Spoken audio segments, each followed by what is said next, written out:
나는 예수님이 계시기 때문에 행복합니다. 예수님이 계시기 때문에 기쁘고 즐겁습니다. 예수님이 계시기 때문에 평안하고 건강합니다. 옆에 계신 분들에게 예수님 계신 곳에 잘 오셨습니다 인사해 주십시오.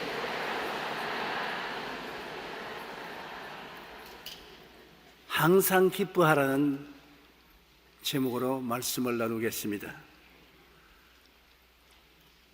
오늘 우리가 건강을 유지하려면 충분히 영양분도 섭취하거니와 운동을 하라 그럽니다. 저는 건강진단을 가면 의사 선생님이 꼭 하루에 10,000보씩 걸으라고 당부를 합니다. 그런데 안 걸어도 그런 것만큼 효과를 발생하는 것이 있습니다. 그것이 플러스 인생 2월 후에 웃음의 효과에 대해서 말한 것을 읽어보면 잘 알 수 있습니다. 웃으면 기분이 좋아지고 건강에도 좋다는 것은 누구나 잘 알고 있습니다. 우리 몸에는 650여 개의 근육이 있는데 얼굴에만 약 80여 개가 있습니다. 이 중에서 웃을 때는 몸 근육 231개, 얼굴 근육 15개 이상이 움직입니다. 15초만 웃어도 12칼로리가 소모되고 수명은 2일이 연장되며 윗몸 일으키기를 25번 한 것과 같은 운동 효과가 있다는 것입니다. 웃으면 윗몸 일으키기 운동 25번 한 것과 같다. 15초만 웃어도 수명이 2일 연장이 된다.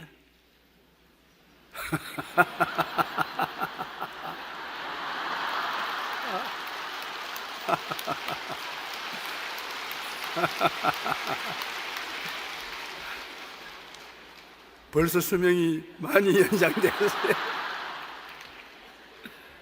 참 놀라운 일입니다. 그래서 웃음 치료사들은 웃음은 운동이라고 말합니다. 사치스러운 것이 아니라 실제 운동이다. 전문가들은 웃을 때 3가지 원칙을 지키는 것이 더욱 효과적이라고 말합니다. 첫째, 크게 웃어라. 비시시 웃지 말고. 둘째, 숨을 내쉬는 날숨으로 10초 이상 웃어라. 셋째, 배가 아프도록 숨이 끊어질 듯 박장대소하라. 성경에도 항상 기뻐하라고 말씀하셨습니다. 우리가 말씀대로 항상 기뻐하며 웃을 때 몸과 마음의 건강뿐만 아니라 생활의 즐거움이 넘쳐 행복을 누릴 수가 있습니다. 그러므로 우리가 하나님 할렐루야 하하하하 아주 좋습니다. 한번 해볼까요? 제가 할까요? 하나님 할렐루야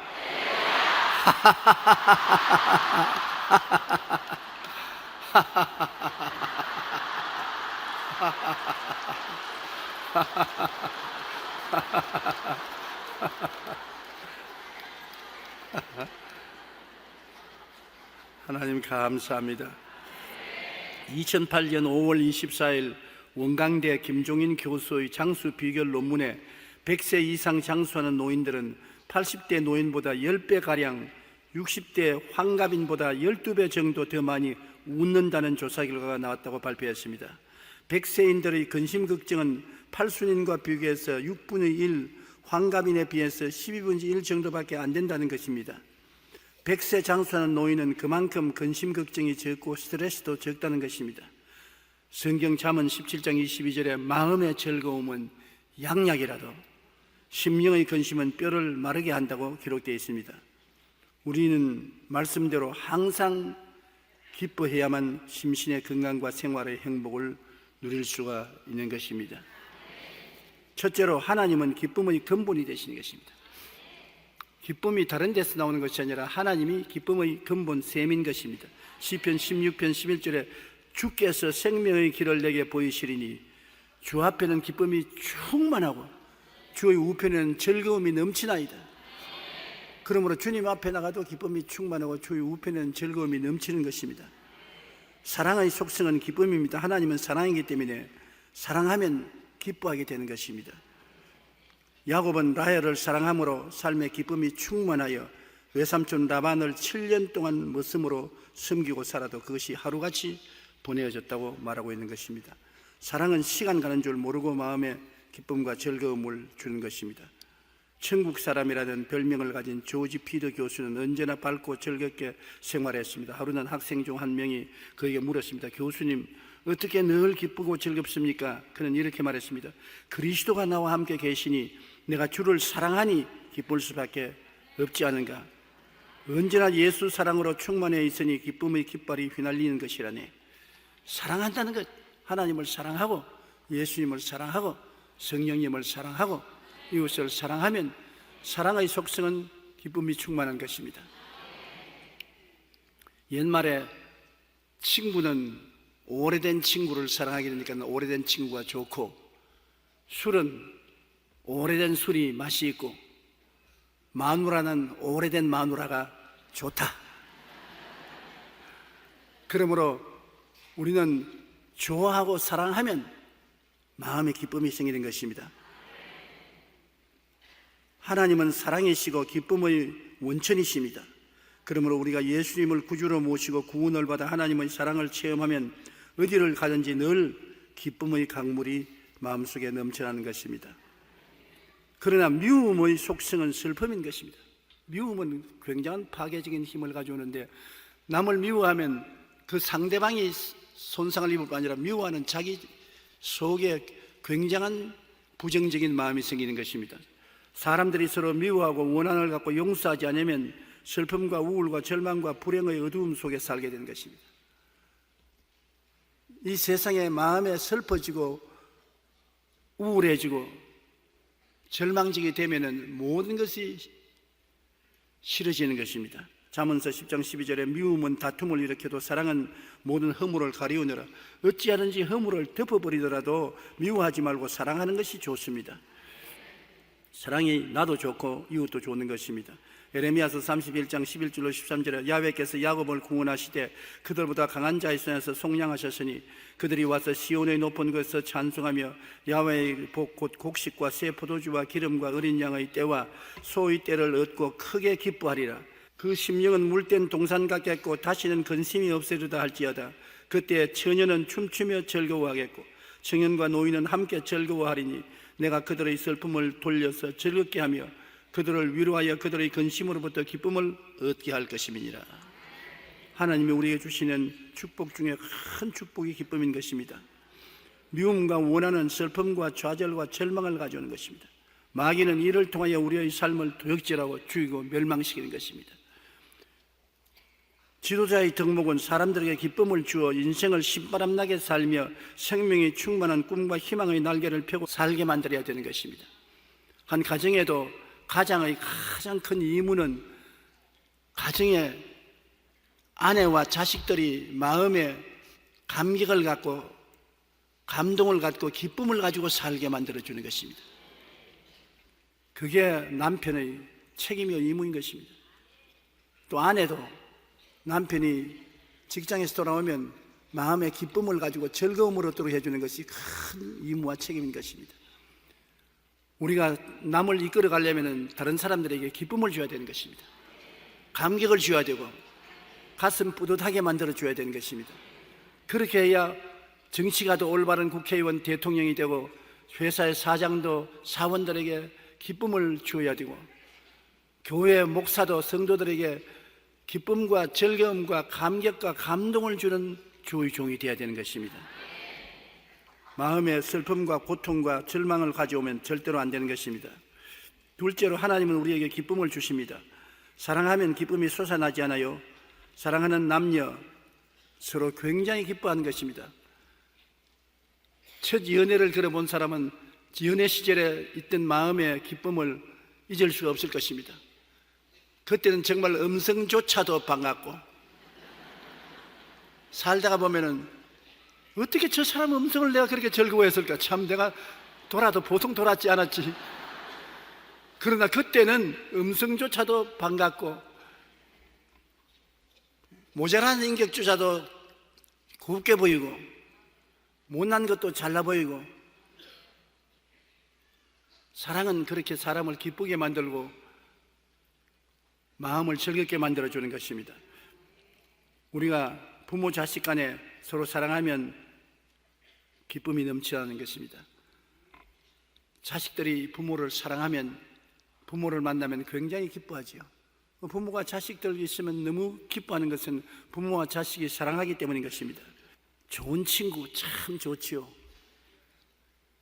좋은 친구는 음성을 들어도 좋고 서로 만나서 차라도 한잔 마시고 대화를 하면 정말 부담이 되지 않고 즐겁습니다.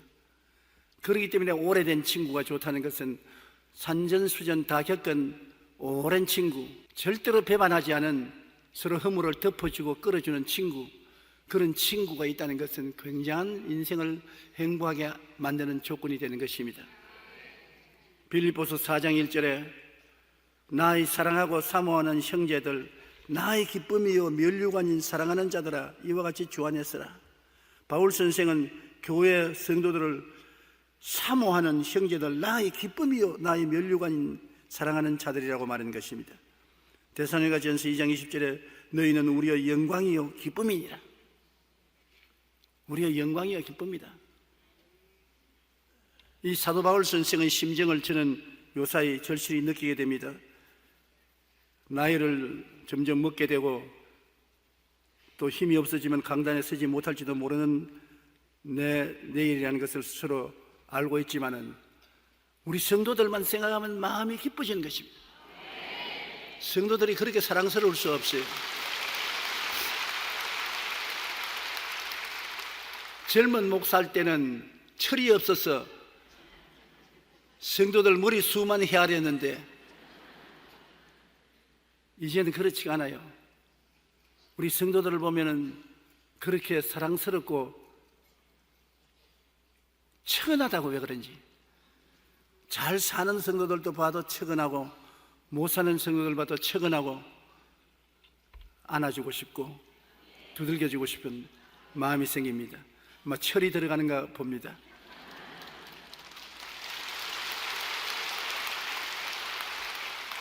그러니까 성도들을 보면 기쁘고 행복하고, 성도들과 같이 있으면 행복하고 기쁘고 즐겁습니다.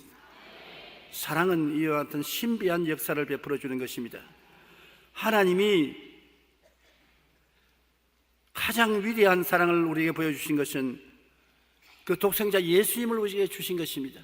우리를 얼마나 사랑했기에 그 아들 예수님을 주셨습니까? 하나님이 세상을 이처럼 사랑하사 독생자를 주셨으니 그를 믿는 자마다 멸망하지 않고 영생을 얻게 하려 하심이라. 하나님을, 우리를 사랑하고 우리 때문에 엄청나게 기뻐하시는 것입니다. 하나님이 못되게 구는 인생들을 그렇게 오래 참고 견디고, 그리고 우리 못된 인생들을 구원하기 위해서 그 아들 예수님을 십자가에 못 박기까지 희생하신 것은 하나님이 우리를 엄청나게 사랑하시기 때문인 것입니다. 그러므로 요한복음 7장 38절에 나를 믿는 자는 성경에 있는 것 같이 그 배에서 생수의 강이 흘러나리라. 주를 믿는 사람은 주의 사랑이 생수의 강이 되어서 마음에 넘쳐나게 되는 것입니다. 하박국 3장 17절 18절에 보면 비록 무화과 나무가 무성하지 못하며 포도나무에 열매가 없으며 감람나무에 소출이 없으며 밭에 먹을 것이 없으며 우리의 양이 없으며 외양간에 소가 없을지라도 나는 야훼로 말미암아 즐거워하며 나의 구원의 하나님을 말미암아 기뻐하리로다. 아무것도 없는데 그래도 우리 하나님 때문에 즐거워하고 하나님 때문에 기뻐하겠다고 말한 것입니다.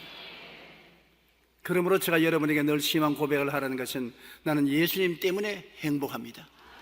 어떤 조건이 없습니다. 예수님 때문에 기쁘고 즐겁습니다. 예수님 때문에 평안하고 건강합니다. 예수님이 같이 계시면 기쁨의 샘물을 내 마음속에 가지고 있는 것입니다. 하나님의 사랑의 결정판이 예수님이신 것입니다. 예수님을 모시고 있다는 것은 하나님의 사랑을 받고 있다는 것입니다. 사랑 가운데 있습니다. 하나님 사랑 가운데 있으니 기쁨이 올 수밖에 없습니다. 스바냐 3장 11절에 보면 너희 하나님 야훼가 너희 가운데 계시니 그는 구원을 베푸실 전능자이시라.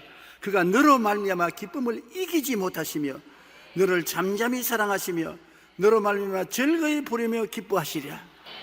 하나님이 여러분을 보고 너무 기뻐서 감당을 못한다는 것입니다. 에이, 과장했겠지. 과장 아닙니다. 하나님이 정말로 여러분을 기뻐 안 하시면 여러분을 구원하기 위해서 하나밖에 없는 외아들 예수님을 떼어줄 택이 없습니다. 여러분을 보고 너무 기뻐야 기쁨을 감당하지 못하며 너로 말미암아 즐거이 부르며 기뻐하신다. 야, 참 내 아들 딸들 좋다, 얼씨구나, 좋다, 보기 좋구나. 하나님은 참 감격적인 하나님인 것입니다. 하나님이 천지를 지으셨을 때도 빛을 지으시고 보기에 좋다, 야, 좋구나. 주님께서 6분 주님께서 보시기에 좋았더라고 말씀하는 것입니다. 하나님이 그냥 보기에 뭐 좋았더라고 그럽니다. 야, 좋네, 정말 아름답다, 좋다. 감격을 가지고 있었습니다. 여러분, 우리도 대화에 감격을 가져야 되는 것입니다.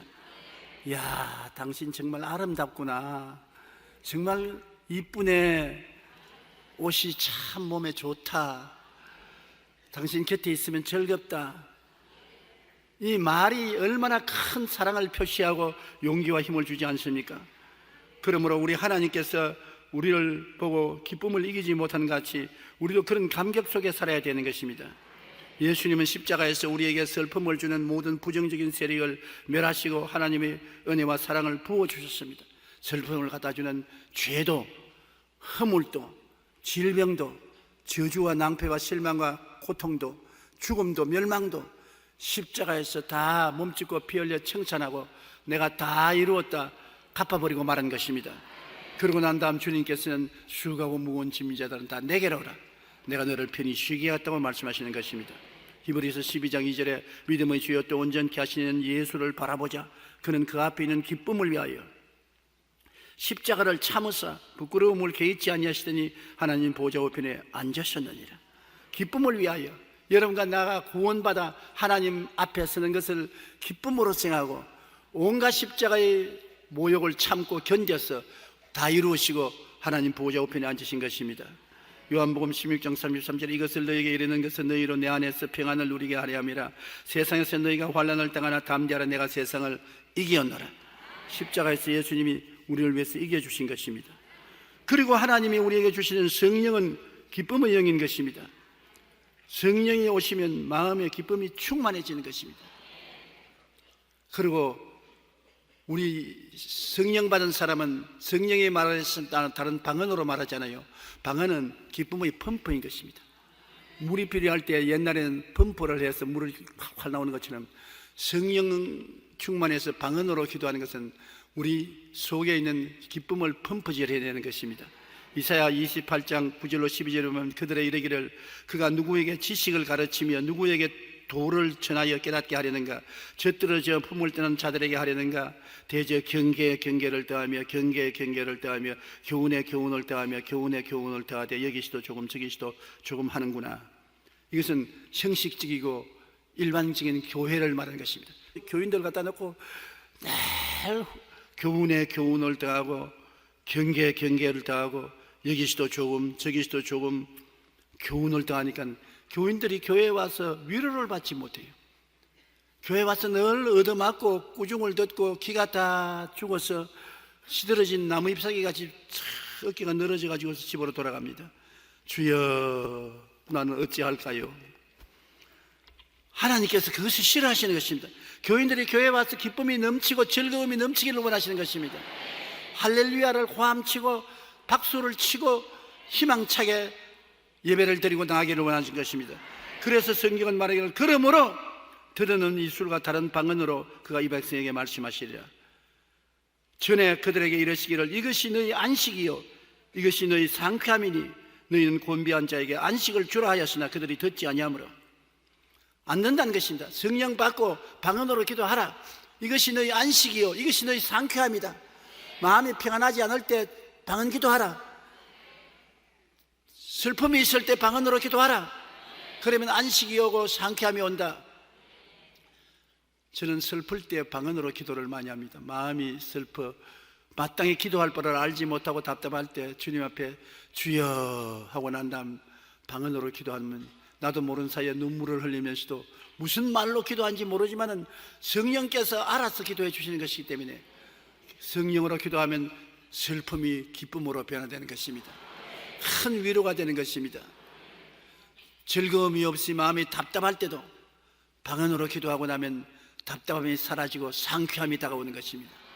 그러므로 방언 기도 왜 하냐? 알지도 못한 방언을, 모르는 소리입니다. 하나님께서는 우리 성도들에게 안식과 평안을 주시기 위한 펌프로서 방언을 주신 것입니다. 그러므로 방언을 많이 하십시오. 그러면 여러분 평안해지고 기쁨의 안식을 얻게 되는 것입니다. 사람들은 하나님이 주신 이 교훈을 듣지 않고 안식을 누리지 못하고 있는 것을 볼 때 답답하게 말로 다 할 수 없습니다. 성령님은 우리를 기쁘고 즐거움을 가지고 살게 만들어 주시는 것입니다. 요한복음 16장 20절로 24절에 내가 진실로 진실로 너희에게 이르노니 너희는 고하고 애통하겠으나 세상은 기뻐하리라. 너희 근심은 하겠으나 너희 근심이 도리어 기쁨이 되리라. 여자가 해산하게 되면 그 때가 이르며 근심하나 아기를 낳으면 세상 사람 난 것으로 기쁨으로 말미암아 그 고통을 다 기억하지 아니하느니라. 지금은 너희가 근심하나 내가 다시 너희를 보리니 너희 마음이 기쁠 것이라. 너희 기쁨을 빼앗을 자가 없으리라. 그날에는 너희가 아무것도 내게 묻지 아니하리라. 내가 진실로 진실로 너희에게 이르노니 너희가 무엇이든지 아버지께 구하는 것을 내 이름으로 주시리라. 지금까지 너희가 내 이름으로 아무것도 구하지 아니하였으나 구하라. 그리하면 받으리니 너희 기쁨이 충만하리라. 하나님께서는 여러분이 기뻐하고 즐거워하면서 인생을 살기를 원하시는 것입니다. 성경에 슬퍼하고 탄식하고 금식하라고 했는데요, 그건 특별한 때 우리가 살면은 사망의 음침한 골짜기를 지나서 내가 일반적인 기도를 할 때는 마음이 시원하지 않고 답답함으로 기도문에 들어가서 그때는 금식합니다. 그리고 탄식하고 부르짖어 하나님의 응답을 받고 승리해 나오는 것입니다. 그런데 시도 때도 없이 금식하라는 것은 하나님 뜻이 아닙니다. 우리 기독교는 금욕적인 종교가 아닙니다. 즐거움의 종교인 것입니다. 예수 믿고 기뻐하고 즐거워하는 것입니다. 주님 말하기를 기뻐하라. 다시 말하느니 기뻐하라. 우리는 기뻐하기 위해서 태어난 우리들인 것입니다. 바리새 교인, 사두개 교인, 교법사들은 위선자들인 것입니다. 그들은 우리는 금식하는데 하고 얼굴을 슬프게 하고 장엄하게 해서 너희 왜 예수 제자들 보고 너희들은 왜 기뻐하고 즐거워하고 먹고 놀고 야단이냐? 그러나 그들의 금식은 뭡니까? 저녁 때가 될 때까지 하루가 끝나기 때문에 저녁 때까지만 금식하고 밤새도록 밥 먹고 아침부터 금식하는 것입니다. 그리고 아침부터 저녁이 되면 또 잘 먹고, 금식이 아닌 것입니다. 금식을 할 때는 진실로 24시간 금식하며 얼굴을 장엄하게 하지 말고 사람 보게 하면 금식은 효과가 없습니다. 사람이 보아서 모르게 해야 되는 것입니다. 사람이 보면 저 사람 얼굴이 번질번질하고 화장도 잘하고 깨끗하고 좋게 보이네. 그러나 하나님 앞에서 금식하는 것입니다. 슬퍼하는 것도 하나님 앞에 슬퍼하는 것입니다. 사람 보라고 하면 그 다음 효과가 없습니다. 사람이 아이고 안 됐다, 금식하네, 배고프겠다, 슬프네, 그러면 나를 알아주는구나, 인정해 주는구나, 마음에 위로를 느끼면 그것도 끝장입니다. 하나님에게는 아무것도 상달되지 않습니다. 그렇기 때문에 우리는 하나님 앞에서 슬퍼하고 하나님 앞에 금식하고 탄식하고 부르짖고 사람 앞에서는 동정을 받지 말아야 되는 것입니다. 셋째로, 기쁨이 충만한 삶을 위해서 우리가 무엇을 해야 될까요? 어떻게 하면 나는 기쁨이 충만한 삶을 살 수 있을까요? 기쁨의 근원이 하나님이기 때문에 근본을 찾아가면 기쁨이 충만할 수밖에 없는 것입니다. 돈을 많이 가지면 기쁘겠지. 돈을 많이 모아놓으면 돈은 퇴비와 같이 썩어져서 냄새가 나는 것입니다. 퇴비는 흩어서 밭에 비료를 만들면 좋습니다. 돈이 많으면 흩어서 주면 효과가 있습니다. 그러나 그것을 많이 쌓아놓는다고 기쁨이 오지 않습니다. 권력은 항상 또 다른 권력의 도전을 받기 때문에 늘 부딪히고 긴장하게 되는 것입니다. 참 기쁨은 나를 사랑하시는 하나님께 가까이 가는 것이 참 기쁨인 것입니다. 기도하고 찬송하고 성경 읽고 예배를 통하여 하나님을 기뻐하면 하나님이 우리 마음에 소원을 이루어 주시는 것입니다. 야훼를 기뻐하라. 그리하면 제가 너 마음의 소원을 이루어 주시겠다고 말씀한 것입니다. 우리가 기쁘기 때문에 행복한 것이 아닙니다. 웃기 때문에 행복한 것이 아닙니다. 하나님이 계시기 때문에 기쁘고 행복한 것입니다. 하나님이 계시면 하나님만 생각하고 할렐루야 하고 그 다음 하하 웃는 것입니다. 웃으면 행복해지고 웃으면 기뻐지는 것입니다. 그러므로 하나님 우리 아버지 하하하하 좋다. 하나님 참 좋다. 할렐루야. 하나님 사랑합니다. 할렐루야. 할렐루야. 혼자서 그렇게 하십시오. 저는 집에서 좌우를 살펴보고 우리 집 사람도 없고 애들 없을 때 빨리 웃습니다. 혹시 또 아버지 미쳤다 그럴까 싶어가지고 아직까지 좀 체면을 차린다고 도둑 웃음을 웃지만은 웃고 나면 마음이 시원하고 상쾌하고 정말 즐겁습는 것입니다. 에레미야 15장 16절에 만군의 하나님 야훼시여 나는 주의 이름을 일컬음을 받는 자라. 내가 주의 말씀을 얻어먹었사오니 주의 말씀은 내게 기쁨과 내 마음의 즐거움입니다. 하나님 말씀을 우리가 읽고 묵상하면 말씀이 속에 들어가서 마치 발효하여 술이 되는 것처럼 기쁨을 발효시키는 것입니다. 마음의 기쁨과 즐거움이 생기는 것입니다. 시편 32편 11절에 너희 의인들아 야훼를 기뻐하며 즐거워할지어다. 마음이 정직한 너희들아 다 즐거이 외칠지어다. 우리 의인들이 하나님을 기뻐하고 즐거워하고 살아야지 슬퍼하고 탄식하고 원망하고 불평하고 살아서는 안 되는 것입니다. 우리 신앙생활은 기쁨이 충만한 신앙생활을 해야 되는 것입니다. 억지로라도 기뻐해야 돼요. 기뻐하라는 것은 기분 좋을 때만 기뻐하라 말하는 것입니다. 기뻐하는 것은 명령인 것입니다. 항상 기뻐하라 명령인 것입니다. 쉬지 말고 기도하라.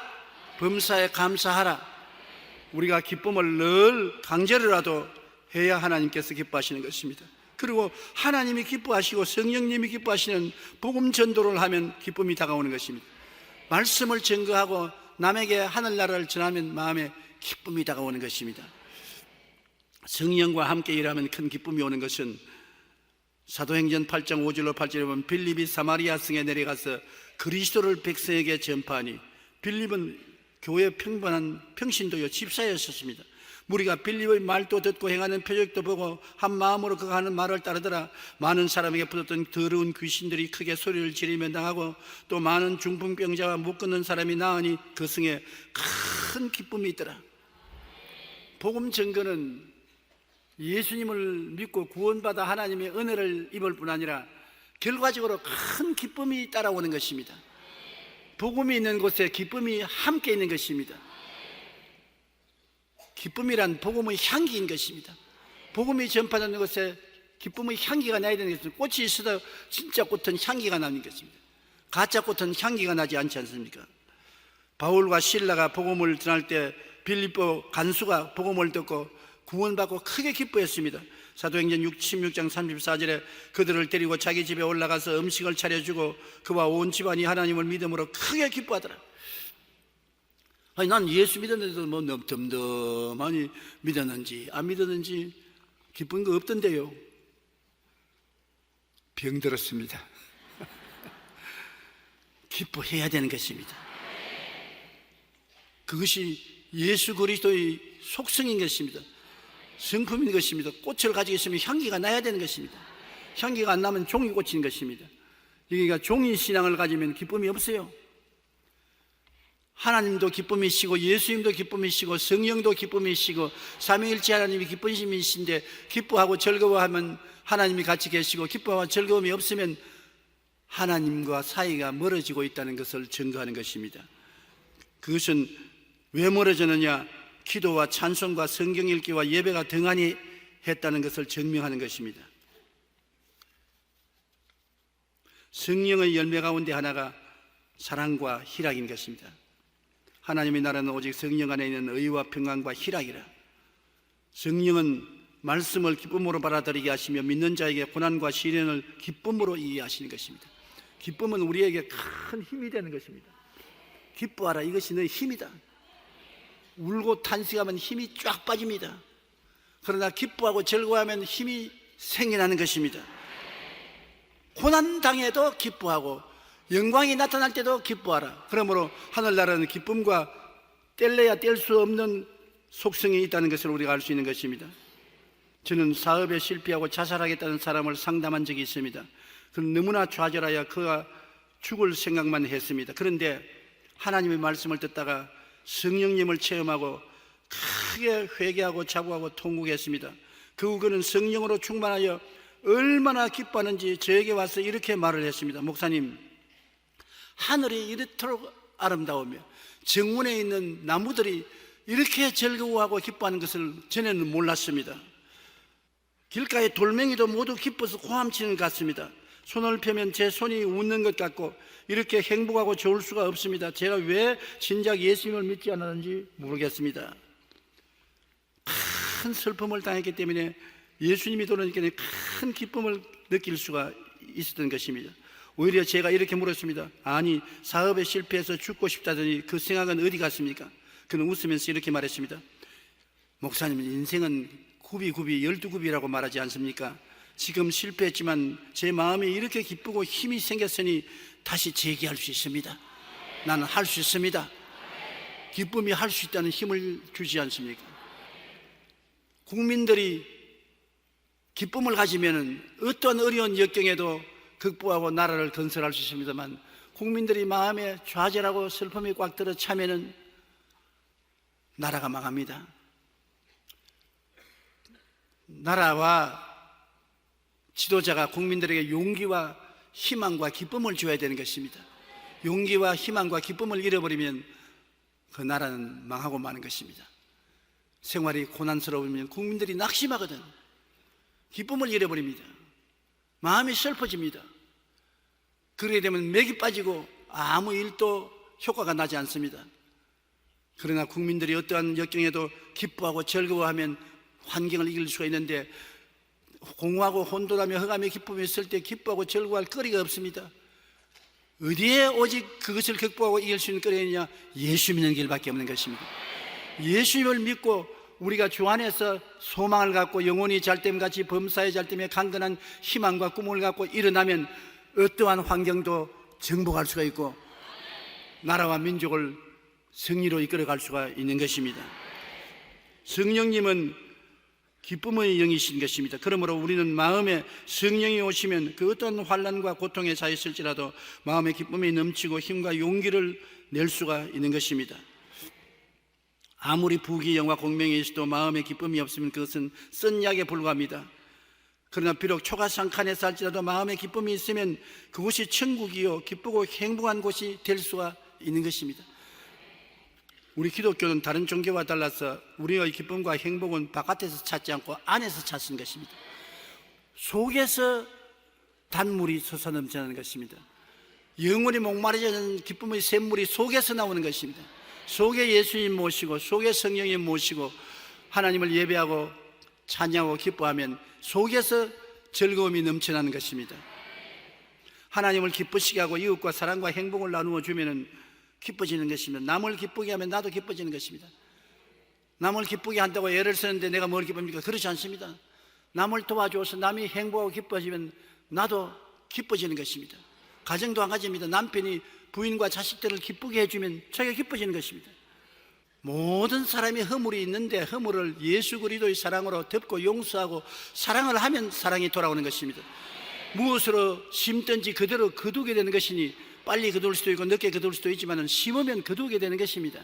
그러므로 남편은 아내와 자식들을 기쁘게 하려고 애를 쓰고 아내도 남편과 자녀들을 기쁘게 하려고 애를 쓰면 처음에는 내 혼자만 애를 쓰는 것 같지만 그 기쁨이 세월이 흘러가면 자기에게 돌아와서 자기가 기뻐지는 것입니다. 섬기고 봉사하는 자기가 기뻐지는 것입니다. 처음에는 몹시 고통스럽고 괴로운 것 같지만 시간이 지나면 봉사는 그 동동호은 그 이상의 기쁨을 자기에게 갖다 주는 것입니다.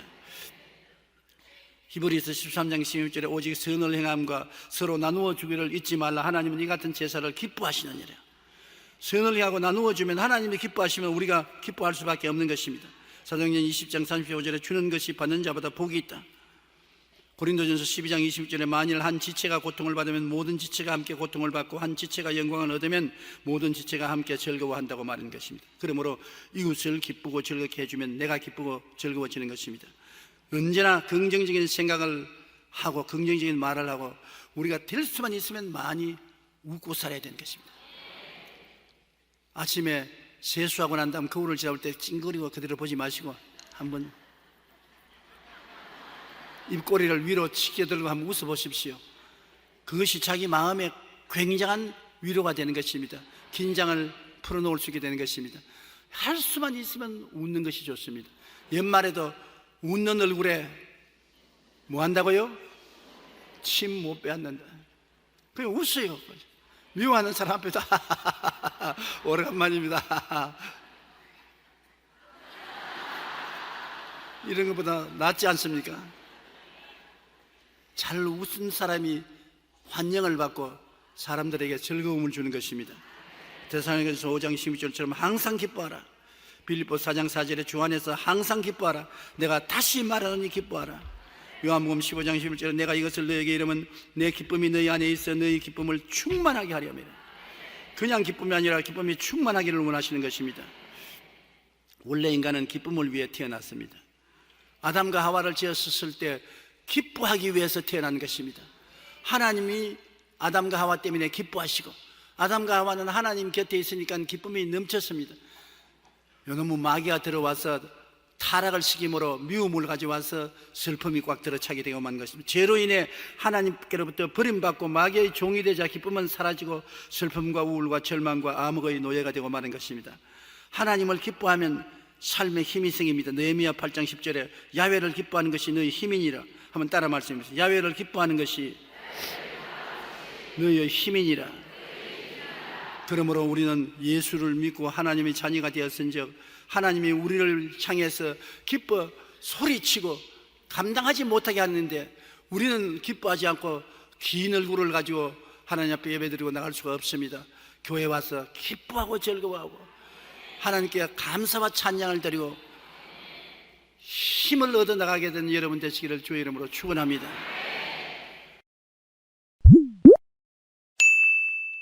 우리 오늘은 고린도전서 14장 1절부터 있는 말씀을 가지고 공부하겠습니다. 다 같이 읽겠습니다.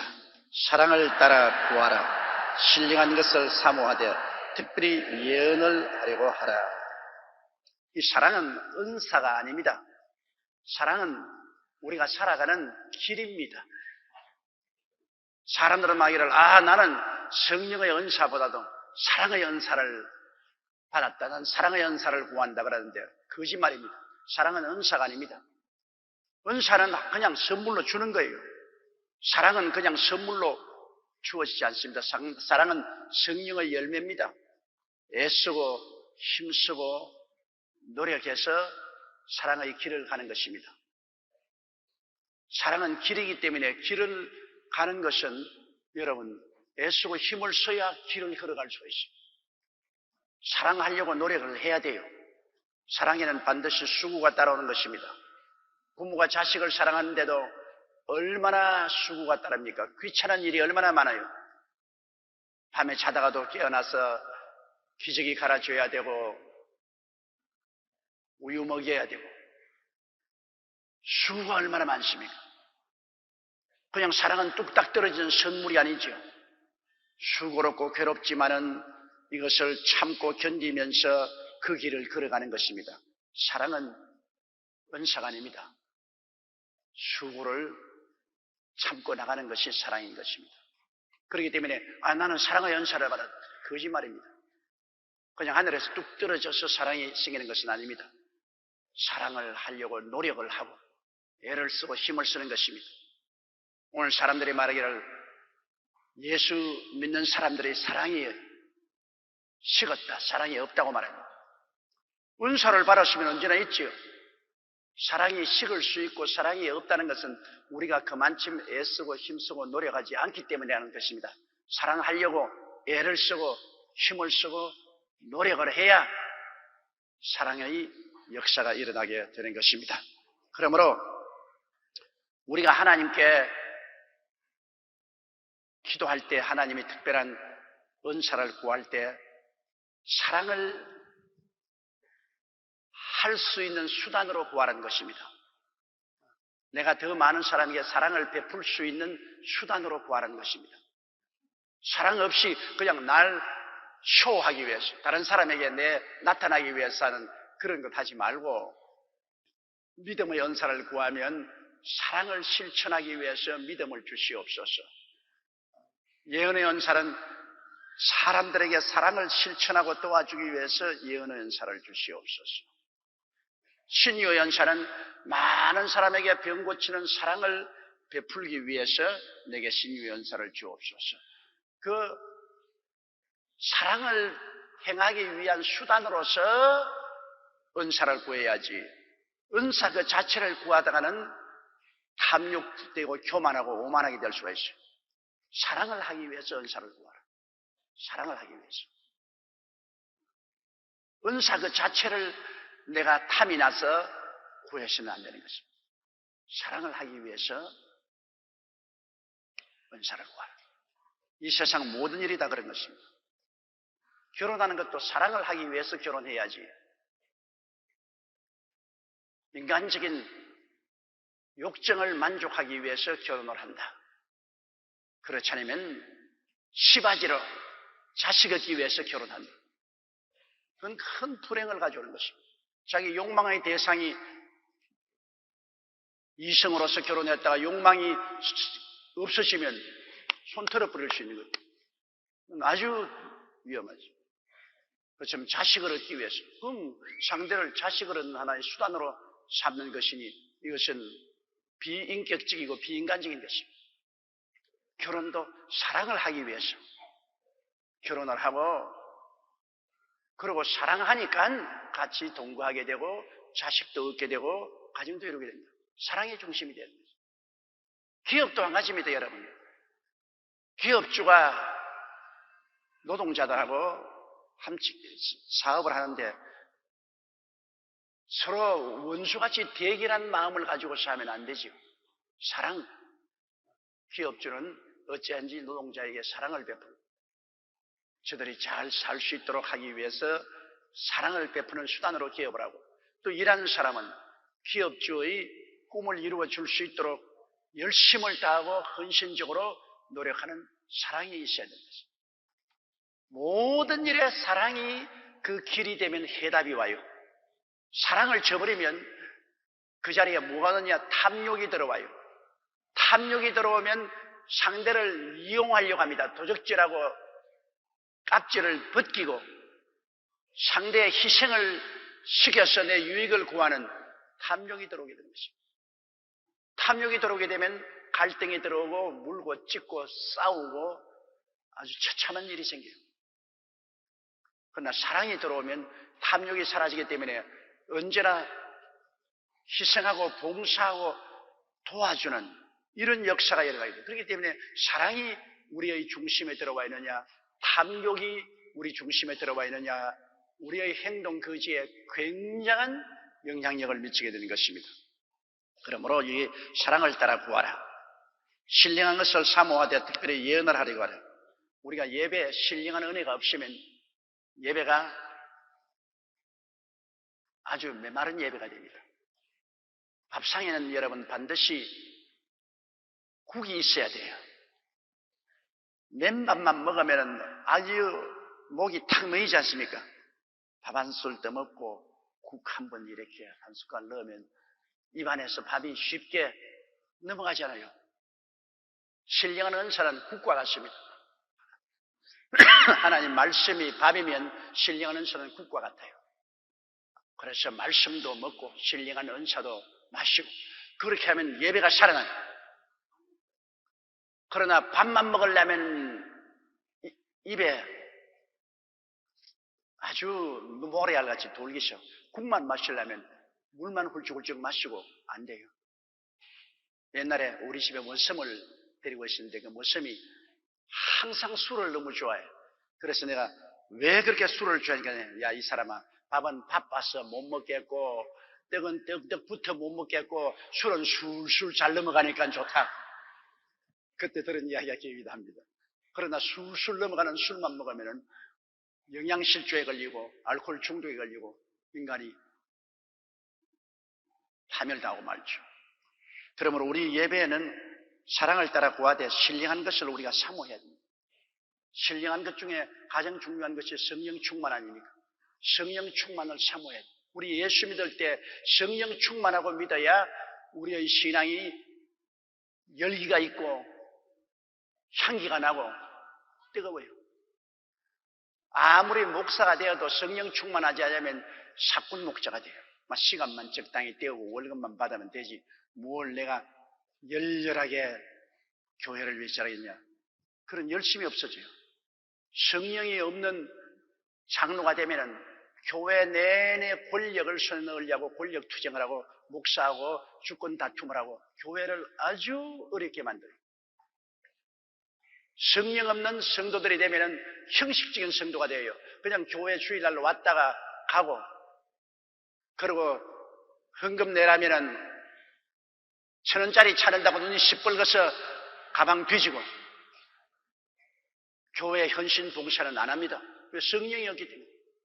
마음이 뜨거워지는 것은 성령이 역사해야 마음이 뜨거워지는 것입니다.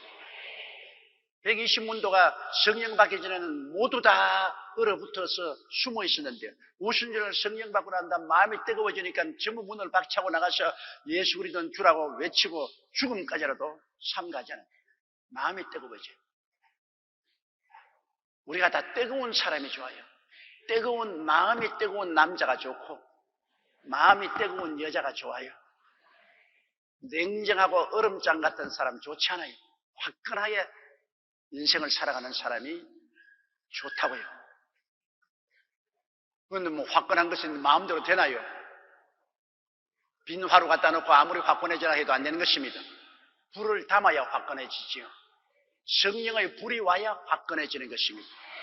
그렇기 때문에 우리가 예수 믿는 우리들은 성령 받아야 되고 또 성령 받으라고 자꾸 애를 쓰는 이유가 그것인 것입니다. 성령의 불이 임하면 우리가 화끈 달아오르게 되는 것입니다. 뜨겁게 기도하고 뜨겁게 찬송하고 뜨겁게 전도하고 신앙이 뜨거워지는 것입니다. 신령한 것을 사모해야 돼요. 언제나 성령 충만을 간절히 사모해야 돼요. 특별히 예언을 하려고 하라. 예언은 물론 미래에 대한 것을 말하는 것도 예언이죠. 구약시대 예언은 주로 미래에 대해서 이야기하는 것인데 오늘날 신약시대 예언은 미래에 대한 예언도 있지만 주로 우리를 위로하고 격려하고 훈계하는 하나님 말씀인 것입니다. 그럼 미래에 대한 예언보다는 현재 우리의 잘못을 하나님이 지적하시고 회개시켜 주시고 낙심한 사람에게 용기를 주시고 상처 입은 사람에게 위로를 주시고 절망한 사람에게 희망을 주는 그런 말씀의 은사가 예언입니다. 그렇기 때문에 오늘날의 예언은 주로 말씀 증거인 것입니다. 성령을 통해서 말씀 증거한다. 그래서 옛날에 선지자는 미래를 주로 예언했지만 오늘날 선지자는 주의 종들이 주로 선지자입니다. 강단에 서서 하나님 말씀을 가지고 위로하고 격려하고 희망을 주고 사람들을 바로잡아주는 이러한 예언, 굉장히 중요한 이 하나님의 말씀은 예언의 영인 성령이 오셔야 감화 감동을 주고 변화시킬 수 있으니까 언제나 여러분 우리 주의 종이나 새 리더들 하나님 성령이 오셔서 예언적인 능력으로 말씀을 가르치게 하여 주시옵소서. 설교할 때도 예언적인 능력으로 설교하게 하여 주시옵소서. 그러므로 우리가 모두 다 하나님의 예언의 영이 임하시게 해달라고 늘 기도해야 됩니다. 내가 전도하더라도 그냥 인간적 힘으로 전도해가는 감화 감동이 없어요. 예언적인 하나님의 능력이 임하여서 사람들에게 말하면 저 사람 어떻게 내 사정을 알고 내 마음에 상처 입은 것을 어떻게 알고 위로하느냐, 슬픈 것을 어떻게 알고 나에게 희망을 주고 기쁨을 주려 하느냐. 그건 예언적인 성령이 오셔서 하나님 말씀을 골라주는 것입니다. 창세기부터 계시록까지 이 방대한 하나님의 말씀 중에 내가 어떤 말씀을 가지고 사람들에게 전도해야 될지 모르잖아요. 그러나 성령이 오시면 예언적인 능력으로 이 속에 있는 말씀을 추려서 사람들에게 줄 수가 있게 되는 것입니다. 그러므로 우리가 신령한 것을 사모하되 특별히 예언하려고 하는 것은 이 예언을 통해서 우리는 사람들을 살릴 수 있기 때문인 것입니다. 영혼이 잘되고 범사에 잘되며 강건하고 생명을 얻되 넘치게 얻게 하는 것은 말씀을 통하여 힘을 주시는 것입니다. 나는 어제도 어느 시륵가 한 사람 만났는데 그가 하는 말이 나는 목사님 은혜를 두고 잊을 수가 없습니다. 왜 그러냐? IMF 때 완전히 망하고 손 다 털어버리고 이제는 홈레스가 될 수밖에 없는데 교회에 와서 예배를 드릴 때 완전히 낙심하고 절망했는데 목사님 설교 말씀 가운데 위기는 기회가 된다. 언제나 우리 인생에 다가오는 가장 험악하고 어려운 위기는 예수님께 의지하면 그것이 위대한 기회가 된다. 그 말씀에 정신이 번쩍 들더라는 것입니다. 그래서 그 말씀을 부여잡고 기도원에 가서 금식하고 기도하고 아닌 게 아니라 위기가 기회가 되어서 모든 어려움을 극복하고 오늘날은 건실한 사업을 세울 수가 있었다는 간증을 하는 것을 들었습니다. 그러면 이와 같은 것은 바로 예언의 말씀인 것입니다.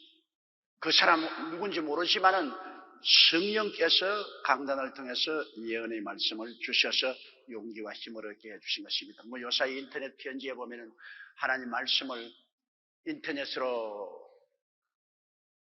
듣고 혹은 교회에서 방송하는 방송을 듣고 인생이 달라졌다는 그런 편지들을 주게 많이 합니다. 목사님, 내 인생이 완전히 달라졌습니다. 그런데 내 힘으로 인생을 다르게 만들 수 없습니다.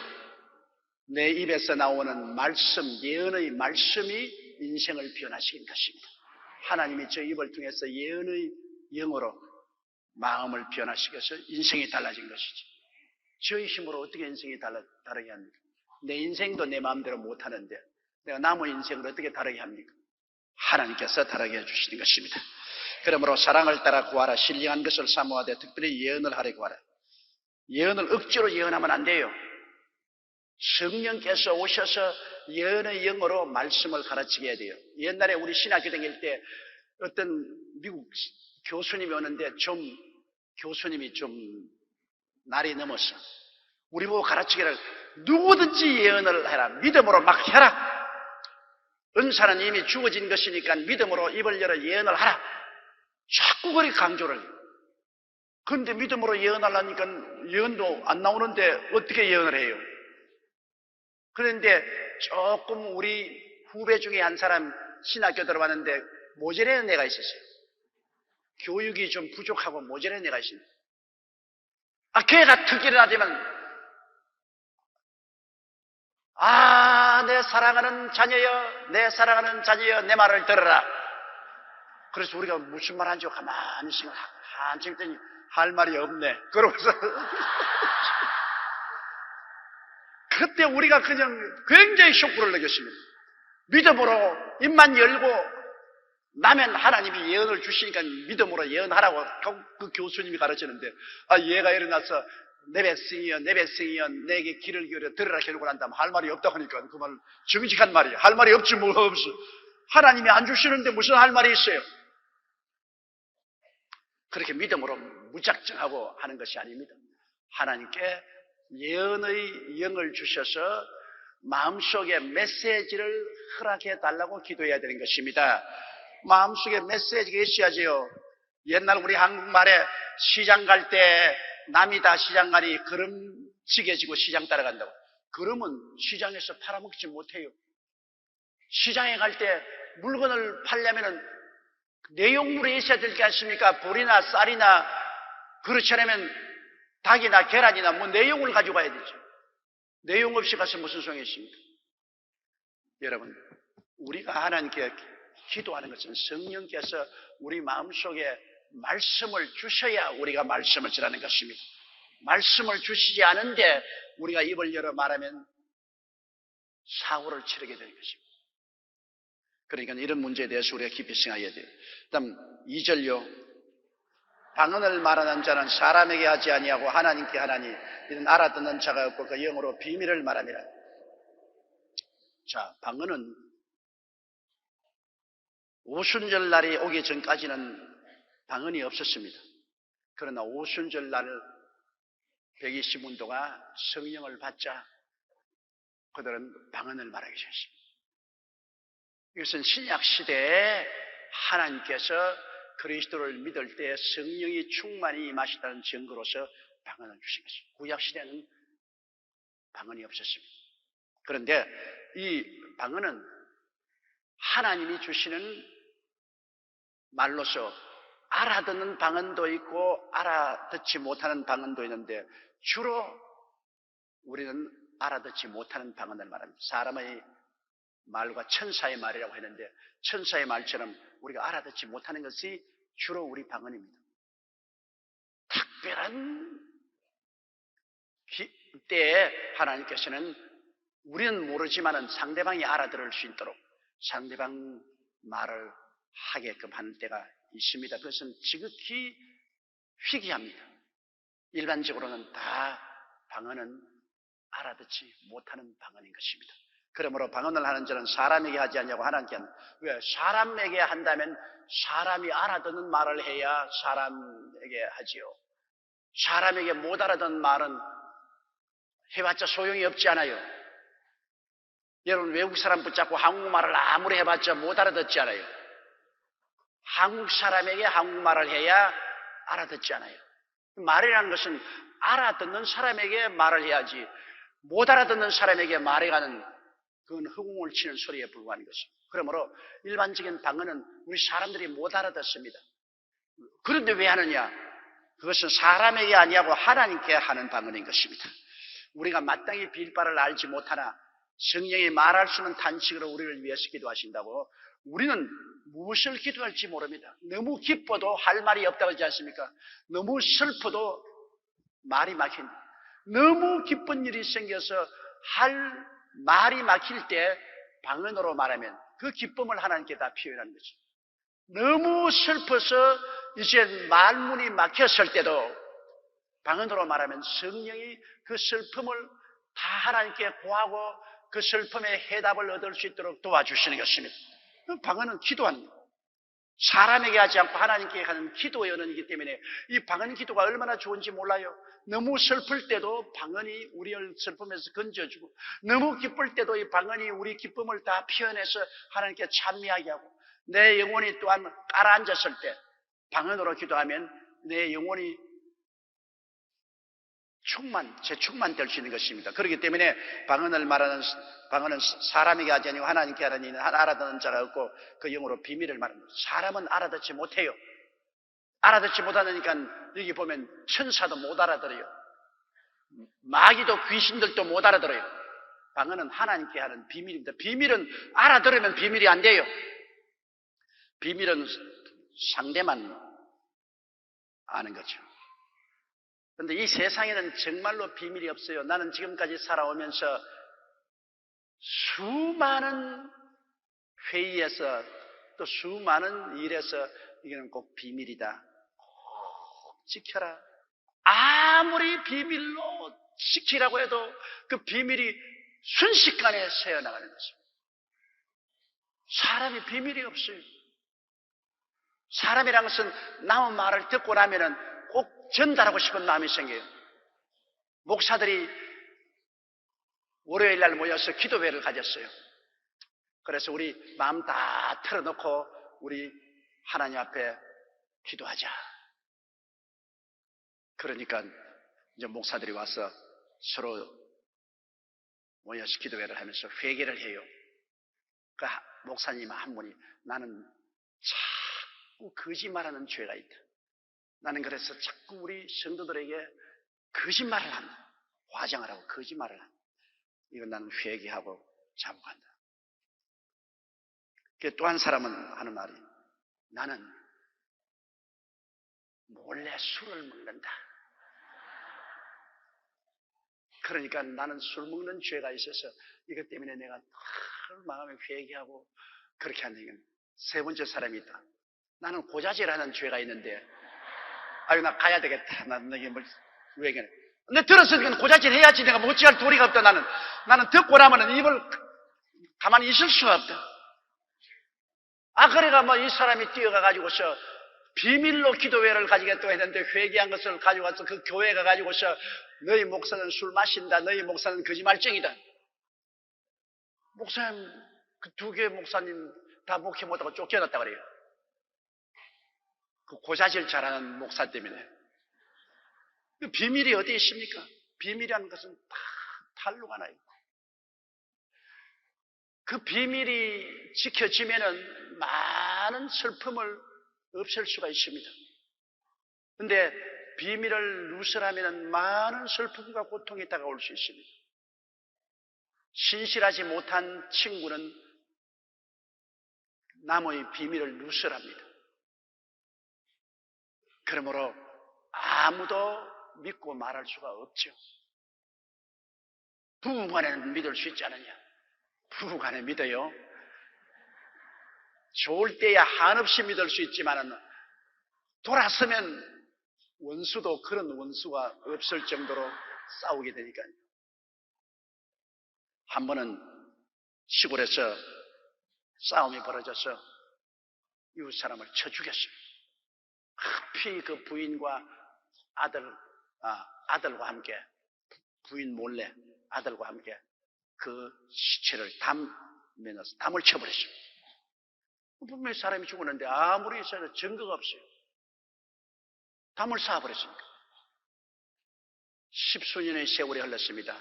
하루는 비가 철렁철렁 내리는데 이제 부인은 길쌈을 하고 아버지는 새끼를 꼬고 아들은 아버지 옆에서 글을 읽고 있는데 시골엔 지붕에서 이렇게 누런 물이 뚝뚝 떨어지죠. 표준어로 뭐라고 말하는지 모르겠으면 경상도에는 소지렁물이라 그래요. 누런 물이 툭툭 떨어져서 거품이 푹 이니까 그 새끼를 꼬다 말고 10년 전에 그놈이 죽을 때 입에서 나오는 거품 같다 그래요. 그럼 부인이 뭐요? 10년 전에 이웃 사람하고 싸움이 났을 때 내가 몽둥이를 때리는데 입에 지는 거품을 물고 죽었기 때문에 내가 애와 함께 담을 쳤지. 그 부인이 여보 큰일 날 소리 한다. 입을 딱 다물어라. 근데 아들이 아버지를 부르더니만 아버지 이제 큰일 났습니다. 왜 남에게 비밀을 말합니까? 남이라니 너희 어머니가 아버지하고 나하고는 비밀이 지켜져도 어머니하고는 안 지켜집니다. 어머니는 남입니다. 남. 언제 돌아설지 모르는데 나는 아버지를 배반하지 않아요. 아버지도 나를 배반하지 않아요. 부모 자식이니까. 그러나 어머니는 남이에요. 아닌 게 아니라 얼마 있다가 싸움이 붙어가 치고받으니까 부인이 밖에 나가서 야 이놈아 너가 10년 전에 이웃 사람 죽여가지고서 담을 쳤지 않느냐고. 당장 그것이 경찰에 알려져서 담을 흘러보니까 담 속에 아니라 뼈가 들어있습니다. 잡혀갔어요. 남에게 이야기하지 마라 그 말인 것입니다.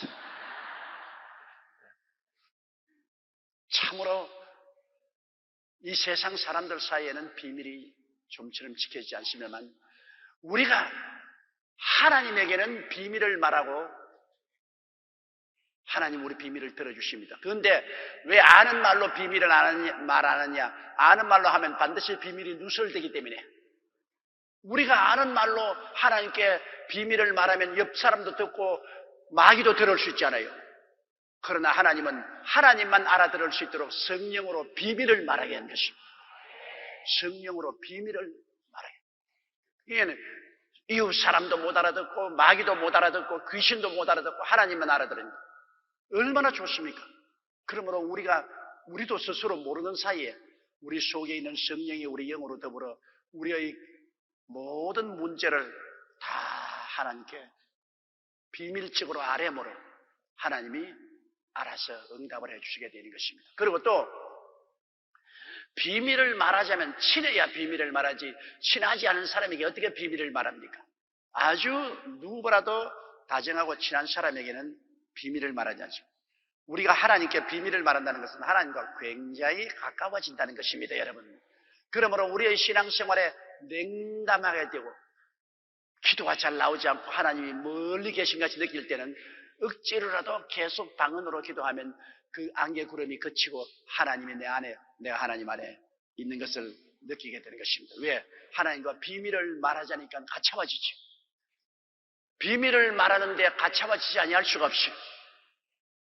이러므로 계속 방언으로 기도할 때는 하나님과 우리와 굉장히 친밀해진다는 것을 말하는 것입니다. 여기서 보다시피 방언을 주신 것은 사람 들으라고 준 것이 아니요, 사람에게 의시되라고 준 것이 아니요, 하나님과 나와 기도의 언어로 주신 것입니다. 따라 말씀하세요. 방언은 하나님과 나 사이에 비밀로 말하는 기도이다.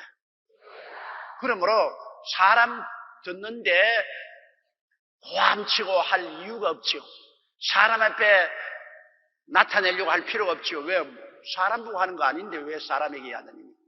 나는 하나님과 비밀로 이야기합니다. 하나님과 나 사이에 비밀로 하는 것이기 때문에 내 혼자서 골방에 들어가서 하나님과 기도할 때, 혹은 통성으로 기도할 때, 사람들 개인이 듣도록 하는 것이 아니라 통성으로 기도할 때 함께 기도하는, 그때 방언으로 기도하는 것이 온당한 것입니다. 3절요. 그러나 예언하는 자는 사람에게 말하여 덕을 세우며 권면하며 아니하는 것이요. 예언은 알아듣는 말로 하니까 비밀이 아니죠. 방언은 못 알아들으니까 비밀이지만 예언은 알아듣는 말을 하니까 비밀이 아니죠. 예언하는 자는 사람에게 말하여 덕을 세운다. 덕이라는 것은 믿음을 쌓아 올린다는 것이죠. 믿음을 강하게 한다. 예언의 말씀을 들으면 믿음을 강하게 하는 것입니다. 여러분, 병자 위에서 기도하고 난 다음에 하나님께서 제게 지식의 말씀을 주어셔서 내가 말하잖아요. 그거는 말할 때는 그것이 예언이 되는 것입니다. 그 예언의 말씀을 듣고 사람들이 병 나은 사람이 얼마나 많습니까? 또 문제가 해결된 사람이 얼마나 많습니까? 예언은 사람의 믿음을 덕을 세우고 믿음을 장성하게 만들어주는 것입니다. 그리고 예언을 통해서 권면합니다. 낙심한 사람에게 권면하고 다시 용기와 힘을 얻도록 만들어주고, 또 환난을 당한 사람에게 안위한 마음에 평안을 얻도록 해주고 마음에 안심을 할 수 있도록. 그러므로 예언이 얼마나 중요합니까? 예언은 덕을 세우고 권면하고 안위하는 것이다. 따라 말씀드립니다. 예언은 덕을 세우고 권면하고 안위케 한다. 오늘날의 예언은 구약시대와 달라서 이와 같은 일을 하기 때문에, 즉 설교가 예언인 것입니다. 설교가 예언이에요. 설교를 통해서 덕을 세우고 권면하고 안위하는 일을 하는 것. 요사이는 강단에서 말씀하는 설교가 즉 예언인 것입니다. 미래를 꼭 예언해야 예언하는 것이 아닙니다. 요사이도 물론 미래를 예언하는 것이 있지만은 거의 드뭅니다.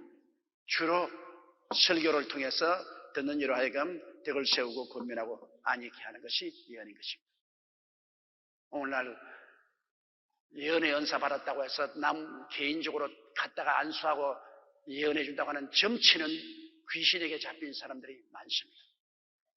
많은 사람들이 산에서 혼자 탐욕으로 예언의 은사 달라고, 사랑으로 구하지 않고 탐욕으로 자기 여시 되려고 예언의 은사 달라고 하다가 점치는 귀신에게 잡혀서 점치는 일을 하는 사람 가끔 있어요. 많지는 않지만. 제가 오랜 목회 생활을 통해서 예언의 은사를 받았다고 날뛰는 사람 보면은 점치는 귀신에게 잡혀서 점을 치고 있어요. 근본적으로 하나님께서는 우리를 미래를 알기를 원치 않습니다. 왜냐? 따라 말씀해서 나의 의인은 믿음으로 살리라. 하나님의 의인은 근본적으로 믿음으로 살기를 원하지 알고 살기를 원하지 않습니다. 미래를 알고 살려고 하지 말아야 돼요. 하나님이 특별히 원하신 그때 하나님 주권으로 우리에게 미래를 알려주시면 감사한 일이지, 그 이외에는 우리는 눈 딱 감고 믿음으로 사는 것입니다. 나의 의인은 믿음으로 말미암아 살리라. 하나님 날 믿어라. 미래는 내 손에 있다. 내가 미래를 손에 잡고 있으니까 내가 어떻게 하든 내가 알아서 할 테니까 너는 나를 믿어라. 믿고 따라오너라. 믿고 따라오너라. 그러므로 우리의 신앙의 근본적인 자세는 믿음으로 살아야지 뭐 예언을 통해서 미래를 알고 살겠다고 자꾸 애를 쓰다가는 사탄에게 시험을 당해서 거짓 예언을 받게 될 때가 간혹 있습니다. 4절요. 방언을 말하는 자는 자기의 덕을 세우고 예언하는 자는 교회의 덕을 세우나니. 이 덕이란 헬라어는 오이코 도메오라고 말하는데, 오이코스란 말은 집이란 말이고 데모란 말은 벽돌을 쌓아 올리는. 그러므로 방언을 말하는 자는 자기의 신앙의 집을 점점 벽돌로 쌓아 올린다. 그럼 방언을 말하면 자기 신앙이 충만해져요. 예언을 하면 예언의 말씀을 듣고 교인들의 신앙이 자라는 것입니다. 그러면 역할이 다르죠. 방언은 개인적인 것이고 예언은 공중적인 것입니다. 그러므로 개인적으로 내가 신앙이 강해져야 다른 사람에게 신앙을 나누어 줄 수 있기 때문에 저는 하나님 말씀을 전가하러 나가기 전에 방언 기도를 많이 하고 방언 기도를 하려고 애를 많이 씁니다. 왜? 방언을 많이 기도해서 내 신앙의 덕이 쌓아지면, 내 신앙이 강해지고 내 신앙의 집이 높아지면 내가 다른 사람들에게 그 많은 신앙을 나누어 줄 수 있기 때문에 개인적인 신앙 덕을 위해서 방언으로 기도하라. 이 방언으로 기도하는 것은 참 노력이 필요합니다. 왜냐하면 모르는 말을 혼자서 기도하니까 나중에 실증이 난다고요. 방언으로 기도하면 내가 내용을 모르잖아요. 하나님과 비밀로 이야기하니까 모르니까 내 마음이 실증이 난다. 그래서 상당히 인내력이 있어야 방언으로 기도하는데, 그러나 방언으로 기도를 하고 나면 정말로 훈훈하고 하나님의 은총이 넘쳐있는 것을 느낄 수가 있는 것입니다. 그러나 예언한 자는 교회의 덕을 세운다. 우리가 하나님 말씀을 잘 증거하는 목사님 밑에 가서 말씀을 들으면 교회가 자라고 성도들의 신앙이 자라는 것입니다. 5절요. 나는 너희가 다 방언 말하기를 원하나 특별히 예언하기를 원하노라. 방언을 말하는 자가 만일 교회의 덕을 세우기 위하여 통역하지 아니하면 예언하는 자만 못하니라. 나는 너희가 다 방언 말하기를 원한다. 왜? 개인의 신앙의 덕을 세우니까 바울 선생은 개인 신앙이 성장하기 위해서 모든 성도들이 다 방언 말하기를 원한다. 방언은 우리가 성령 세례 받을 때 표적으로서 방언이 나오는 것입니다. 성령 세례 받고 나면 다 방언을 말할 수가 있어요. 그러므로 방언을 달라고 기도하지 말고 성령 충만하게 달라고 기도를 해야 되는 것입니다. 성령 충만하면 표적으로 방언이 나와요. 방언 달라고 기도하는 사람이 많은데 그건 잘못 기도하는 겁니다. 성령 충만하게 주시옵소서. 성령 세례 주시면 제일 첫째 표적으로 방언이 나옵니다. 성령 세례 받으면 첫째 표적으로 방언이 나옵니다. 방언이 가장 기초적인 성령 충만의 표적인 것입니다.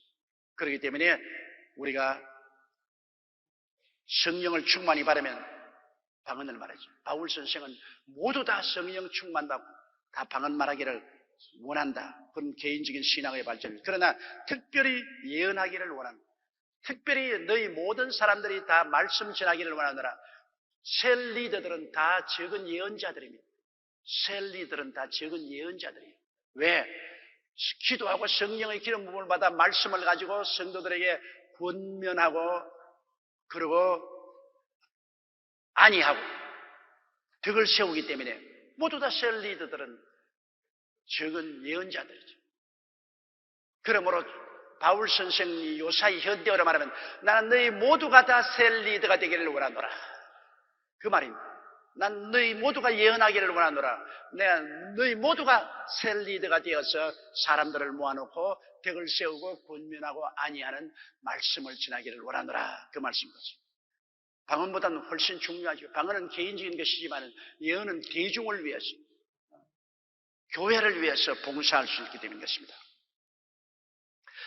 이 방언을 말하는 자가 만일 교회의 덕을 세우기 위해 통역하지 아니하면 예언하는 점. 왜냐하면 예언은 사람들이 알아듣지만 방언은 못 알아들으니까 예언한 보다 교회에서는 못하죠. 은사에 크고 적은 차이는 없지만 교회의 발전을 위해서 볼 때 아는 말로 해야 교회 유익이 되지 모르는 말로 방언을 해서는 교회에 덕이 안 됩니다. 제가 여러분에게 오늘 많은 아는 말로 강의하니까 여러분에게 덕이 되지만 제가 여기 있어서 방언으로 말한다면 여러분 하품만 하고 말지 무슨 말인지 못 알았죠. 그러므로 방언은 대중 앞에서 하려고 하면 통역을 해라. 혼자서 기도할 때는 좋지만 대중 앞에서 방언만 하거든 반드시 방언 통역을 하라. 통역하는 은사를 가진 사람이 있을 때 방언을 하면 방언 통역이 되지만 통역이 되어서 사람들이 알아들어야지.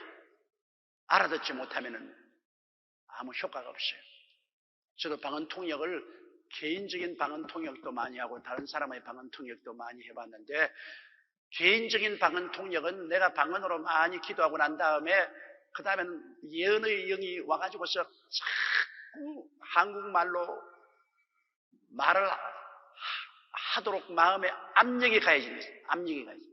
그 입을 열면 방언 통역이 나와요. 내가 금시 방언한 그 방언에 대한 통역이 나와요. 어떤 때는 이 방언 통역을 해보면은 하나님을 찬미하는 시편이에요. 하나님을 예배합니다. 찬양합니다. 지극히 크신 하나님께 영광을 드립니다. 감사합니다. 감사합니다. 감사합니다. 감사합니다. 이렇게 시편의 하나님을 찬양하는 그런 방언이 통역이 나올 때였어요. 그래서 많은 대다수의 방언은 하나님을 찬양하는 방언인 것입니다. 그리고 어떤 때는 방언 통역을 하면 진짜로 하나님 성령께서 꾸짖고 내가 뭘 잘못한 것을 꾸짖고 그리고 용기를 주고 힘을 줄 때가 있어요. 방언 플러스 통역은 예언과 한 가지입니다. 예언이 직접 나오면 좋죠. 근데 방언을 하고 방언 통역이 나오면 예언과 한 가지죠. 그리고 다른 사람이 방언을 말하는데 가만히 앉아 있으면 몇 가지로 방언 통역을 할 수 있어요. 다른 사람이 방언을 말하는데 내가 가만히 앉아서 옛날에 들어보니까 그 다른 사람 방언이 내게는 한국어로 들려요. 그 사람은 분명히 방언을 말했다고 하는데 내가 귀에 들리기는 한국말로 들려요. 그건 통역할 수 있죠. 저 사람 한국말로 하는데 내가 그거 못할 때가 있어요. 그것은 지극히 드문 일이지만 그런 일이 있어요. 그리고 그 다음에는 방언을 말하는데 그 마음속에 뜻이 알려져요. 저 사람 이런 말을 하고 있다. 방언으로 막 이야기하고 있는데 저 사람은 이런 말을 하고 있다. 그 내용의 전반적인 내용을 아니까 내가 통역을 하죠. 또 어떤 때는 저 사람 방언을 받는데 내가 아무것도 모르는데 자꾸 성령께서 너 일어나서 통역하라. 입을 열라. 내가 말씀을 줄게. 입을 열라. 내가 통역하라. 이런 압력이 올라오고 소문이 올라와요. 그건 굉장히 용기가 필요합니다. 아무것도 모르는데 그런데 일어나서 입을 열면 그 다음에는 말이 그냥 실타래처럼 풀려나와요. 줄줄줄줄. 그러므로 이 방언 통역이라는 것은 100% 하나님의 음성이라고 볼 수 없습니다. 왜냐하면 방언 통역은 불완전한 인간이 하기 때문에 하나님의 말씀이 사람의 생각에 섞여서 나오기도 하고 그리고 또 잘못하면 사탄의 시험이 될 수도 있어요. 그렇기 때문에 아주 믿음이 깊고 오랜 신앙의 체험을 한 사람일수록 순수한 통역을 할 수 있고 이제 갓 신앙이 들어오고 이제 막 은사 받은 사람들은 올바른 통역을 못할 때가 많습니다. 그러므로 방언 통역이나 예언은 반드시 분별해야 돼요. 그대로 성경 말씀처럼 받아들여서는 안 됩니다. 성경 말씀은 1.1핵도 오류가 없기 때문에 그대로 받아들이지만은 예언과 방언 통역은 반드시 분별해야 돼요. 이것이 하나님 말씀에 부합한 것인가 하나님 말씀에 부합하지 않은가 우리가 분별을 해야 되는 것입니다. 6절요. 그런즉 형제들아 내가 너희에게 나아가서 방언을 말하고 계시나 지식이나 예언이나 가르치는 것이나 말하지 아니하면 너희에게 무엇 유익하리요? 이 말은 맞죠. 바울 선생이 말하기를 내가 고린도 교회 너희들에게 나가서 방언만 자꾸 말하고 하나님이 주신 계시나 성경 지식이나 하나님이 성령으로 주신 예언이나 그런 가르치는 것이나 말하지 않으면 아무 유익이 없죠. 강단에 와서 자꾸 방언만 말하는데 하나도 못 알아들으니까 아주 고약하죠. 말은 알아들어야 됩니다. 보십시오. 못 알아듣는 말을 하면 자기가 어떻게 하나님의 충만한 은혜를 가졌어도 소용이 없어요. 알아듣는 말을 해야지. 제가 여러분 앞에 서서 못 알아듣는 방언으로 아무리 말해봤자 아무 소용도 없어요. 알아듣는 말을 해야지. 여러분에게 나와서 묵시를 말하거나 지식을 말하거나 예언을 하거나 가르치는 말을 하거나 알아듣는 말을 하면 여러분이 와서 시간 내어서 말씀을 듣죠. 그러나 알아듣는 말을 하지 않으면 여러분 옳택이 없어요. 못 알아듣는데 뭐 아무 은혜가 안 되죠.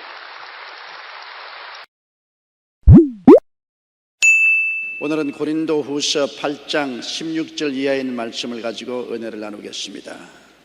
8장 16절 우리 다 같이 읽겠습니다. 너희를 위하여 같은 간절함을 디도의 마음에도 주시는 하나님께 감사하노니.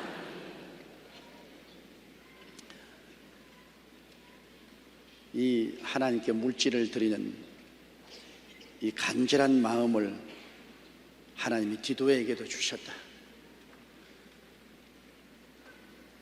하나님의 교회를 위해서 물질을 드리고 그것으로 성도를 구제하고 주의 사업을 하는 그 간절한 마음이 바울 마음속에도 있고 마게도니아 성도들의 마음속에도 있고 고린도 교회 성도들의 마음에도 있고 또 고린도 교회에 바울의 사자로서 갔다 온 디도의 마음속에도 하나님이 넣어주시다는 것입니다.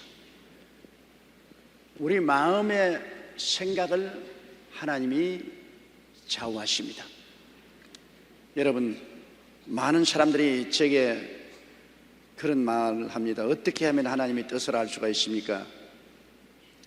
뭐 하나님의 뜻이 우리 성경에 분명하게 기록된 것은 우리가 읽어서 알 수 있지만은 성경에 분명하게 기록되지 아니한 일에 대해서는 하나님의 뜻을 어떻게 알겠습니까? 그러면 여러분, 내 마음이 먼저 비워버려야 하나님의 뜻을 담을 수가 있습니다. 우리 마음이 그릇과 같은데 이 그릇에 벌써 내 생각을 꽉 담고 있으면 하나님의 생각을 마음속에 넣을 수가 없어요. 그러나 내 생각을 다 비워버리고 완전히 빈 마음이 되어서 그 다음 내가 그 나라와 그 일을 먼저 구하겠으니 어떤 일이 있어도 하나님의 나라와 하나님의 일을 먼저 구하겠으니까 하나님이 나를 인도해 주십시오 하면 내 마음속에 하나님이 소원과 생각을 부어주시는 것입니다. 하나님의 소원과 이게 디도의 마음속에 주시는 하나님이라고 했는데 마음에 우리의 마음에 하나님이 생각과 소원을 넣어주십니다. 가장 단순하게 하나님이 인도하시는 길이 소원과 생각입니다. 그럴 소원이 생기고 그럴 생각이 생기게 하는 것입니다. 그런데 내 마음이 비어있지 아니하고 욕심이 있으면 마귀가 와서 마귀의 탐심과 마귀의 생각을 넣어줍니다. 아담과 하와 보십시오. 아담과 하와는 그 속을 비지 않았습니다. 그들은 속을 비워놓고 있지 않기 때문에 마귀가 와서 아담과 하와에게 하나님을 반역할 생각과 소원을 넣어주었습니다. 그러나 예수 그리스도 보십시오. 예수 그리스도는 욕심이 다 비어버린 것입니다. 탐심을 다 비워버리셨습니다. 예수님은 온전히 하나님의 나라와 하나님의 뜻을 구하는 그 마음으로 가지고 욕심과 탐심을 마음속에서 비워버리기 때문에 사탄이 와서 아무리 유혹해도 소용이 없습니다. 마귀의 생각과 마귀의 소원을 집어넣어 주려고 해도 예수님의 마음이 텅 비어버리고 욕심과 탐심이 없고 오직 그 나라와 그 일을 구하기 때문에 하나님의 생각과 하나님의 소원만 일어나거든요. 마귀가 시험할 때마다 예수님은 하나님의 생각과 하나님의 소원으로 대꾸를 해요. 마귀가 꼼짝 못했죠. 그러므로 여러분이 정말 하나님의 뜻을 알고자 하면은 가장 중요한 것이 내 욕심과 탐심을 비워버려야 되는 것입니다. 내 욕심과 탐심을 마음속에 딱 가지고서 아무리 하나님의 뜻을 알려고 기도해도 하나님의 뜻은 모릅니다. 내 그릇이 차 있는데 무엇을 채울 수가 있습니까? 욕심과 탐심을 다 회개하고 기도로서 깨끗이 빈 그릇이 되고 그리고 하나님 앞에 하나님의 나라와 하나님의 의를 먼저 구하겠습니다. 어떻게 손해가 나더라도 하나님의 나라와 하나님의 의를 먼저 구하겠습니다는 간절한 마음이 있으면 그 다음에는 하나님의 생각을 우리 마음속에 넣어주고 하나님의 소원을 넣어주어서 이렇게 해야 되겠다, 이렇게 가야 되겠다, 그런 소원과 생각이 마음을 사로잡게 되는 것입니다. 많은 사람들이 제게 인터넷으로 질문을 해옵니다. 여러 가지 개인과 가정에 어려운 사정이 있는데 도대체 하나님의 뜻이 어디 계신지 모르겠다. 그런데 하나님의 뜻은 간단합니다. 우리의 삶이 그 나라와 그 일을 먼저 구하는 것이 가장 근원적인 하나님의 뜻입니다. 내 인간의 생각과 내 인간의 뜻으로 자꾸 부르짖어봤자 소용이 있나요? 하나님의 나라, 하나님의 의를 먼저 구하겠다는 간절한 생각으로 이를 이루기 위해서 하나님이 인도해 달라고 우리가 부르짖으면 하나님의 생각과 하나님의 소원을 우리 속에 넣어주시는 것입니다. 그래서 너희를 위하여 같은 간절함, 바울 선생이 가지고 있는 그 간절한 마음이 디도의 마음에도 주시는 하나님께 감사합니다. 디도의 마음에도 하나님이 그 생각을 주신다. 그러므로 하나님도 우리에게 생각을 주시고 마귀도 우리에게 생각을 주는 것입니다. 하나님도 우리에게 소원을 주시고 마귀도 우리에게 소원을 줍니다. 언제나 우리가 그러기 때문에 이것이 하나님의 생각이냐 마귀의 생각이냐, 하나님의 소원이냐 마귀의 소원이냐를 분별해야 되는 것입니다. 그 분별은 내가 마음을 비웠느냐 비우지 않느냐 그것에 있는 것입니다. 욕심과 탐심으로 마음이 채워져 있으면 그 다음에 들어오는 모든 소원과 생각은 마귀입니다. 그러나 욕심과 탐심을 확 비워버리고 하나님 중심으로 굳게 서면은 그때부터 내게 들어오는 소원과 생각은 하나님이 주시는 것입니다. 17절요. 제가 고난을 받고 더욱 간절함으로 자원하여 너희에게 나아갔고, 바울 선생이 디도 보고 고린도 교회에 바울 선생의 편지를 가지고 가서 고린도 교회를 안정시키고 잘 돌보라고 부탁을 했는데 그가 그 구원함을 받아들이고 간절한 마음으로 자원하여 너희에게 나갔다. 자기도 하나님의 사업에 대한 뜨거운 마음을 가지고 스스로 나가서 일하겠다는 자원한 마음을 가지고 나갔다. 여러분, 억지로 시켜서 하면은 일이 되지 않습니다. 우리 구역 셀리더나 지역 셀리더 여러분께서 그런 직책을 맡았는데 억지로 떠밀려 가지고서 억지로 맡아서 가기 싫은 것 끌려 가지고서 할 수 없이 대교구장이나 교구장이 하라고 하니까 마지못해서 한다. 그건 아무 효과가 없습니다. 아무런 열매를 맺지 못합니다. 그러나 내 스스로가 하나님 성령의 감동을 받아서 대교구장이나 교구장이 구원함은 마음의 간절한 소원을 가지고서 자원해서 내가 구역을 돌보겠습니다. 지역세를 돌보겠습니다. 그러면 굉장히 효과가 있어요. 자원해서 하니까 아주 열매를 맺고 하나님의 영광을 돌립니다. 그러므로 억지로 하는 것은 큰 성과가 없습니다. 간절한 마음으로 자원해서 일을 해야 되는 것입니다. 마음에 간절함이 있다는 것 굉장히 중요합니다. 열정이 없는 일은 아무것도 안 돼요. 무슨 일을 해도 마음에 열정이 있어야지. 기도도 뜨거운 열정을 하고 기도해야 효과가 있죠.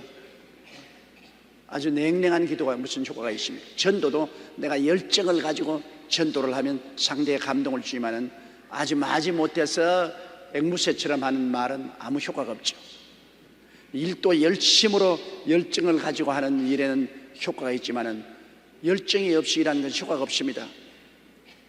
북한에서 여러분 정부에서 동원을 시켜서 깃발 휘날리고 무슨 100일 전투니 무슨 전투니 이러고 난 다음 일을 시키면 이 사람들이 겉으로 일하는 것 같지만 마음에 열정이 없습니다. 내게 아무런 별 특별한 이익이 없기 때문에 하는 둥 마는 둥 일을 해요. 북한에서 온 사람이 내게 그 말을 합디다. 왜 대한민국에 왔는데 남한에서 우리를 충분히 먹여 살려주지 않느냐?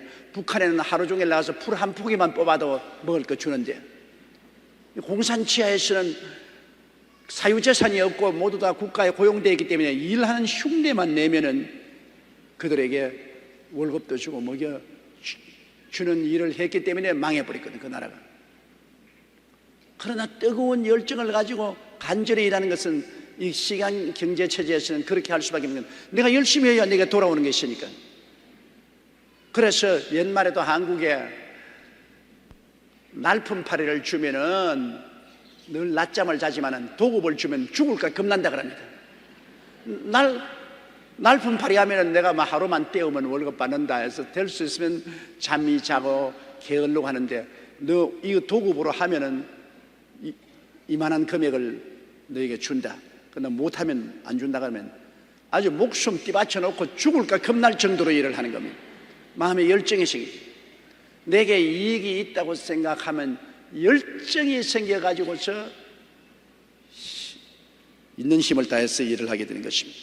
디도가 고린도 교회 갈 때 그런 마음에 이미 간절함으로 차원에서 가고 싶어 했는데 바울 선생이 가라고 권고하니까 얼씨구나 좋다, 가지 않아요.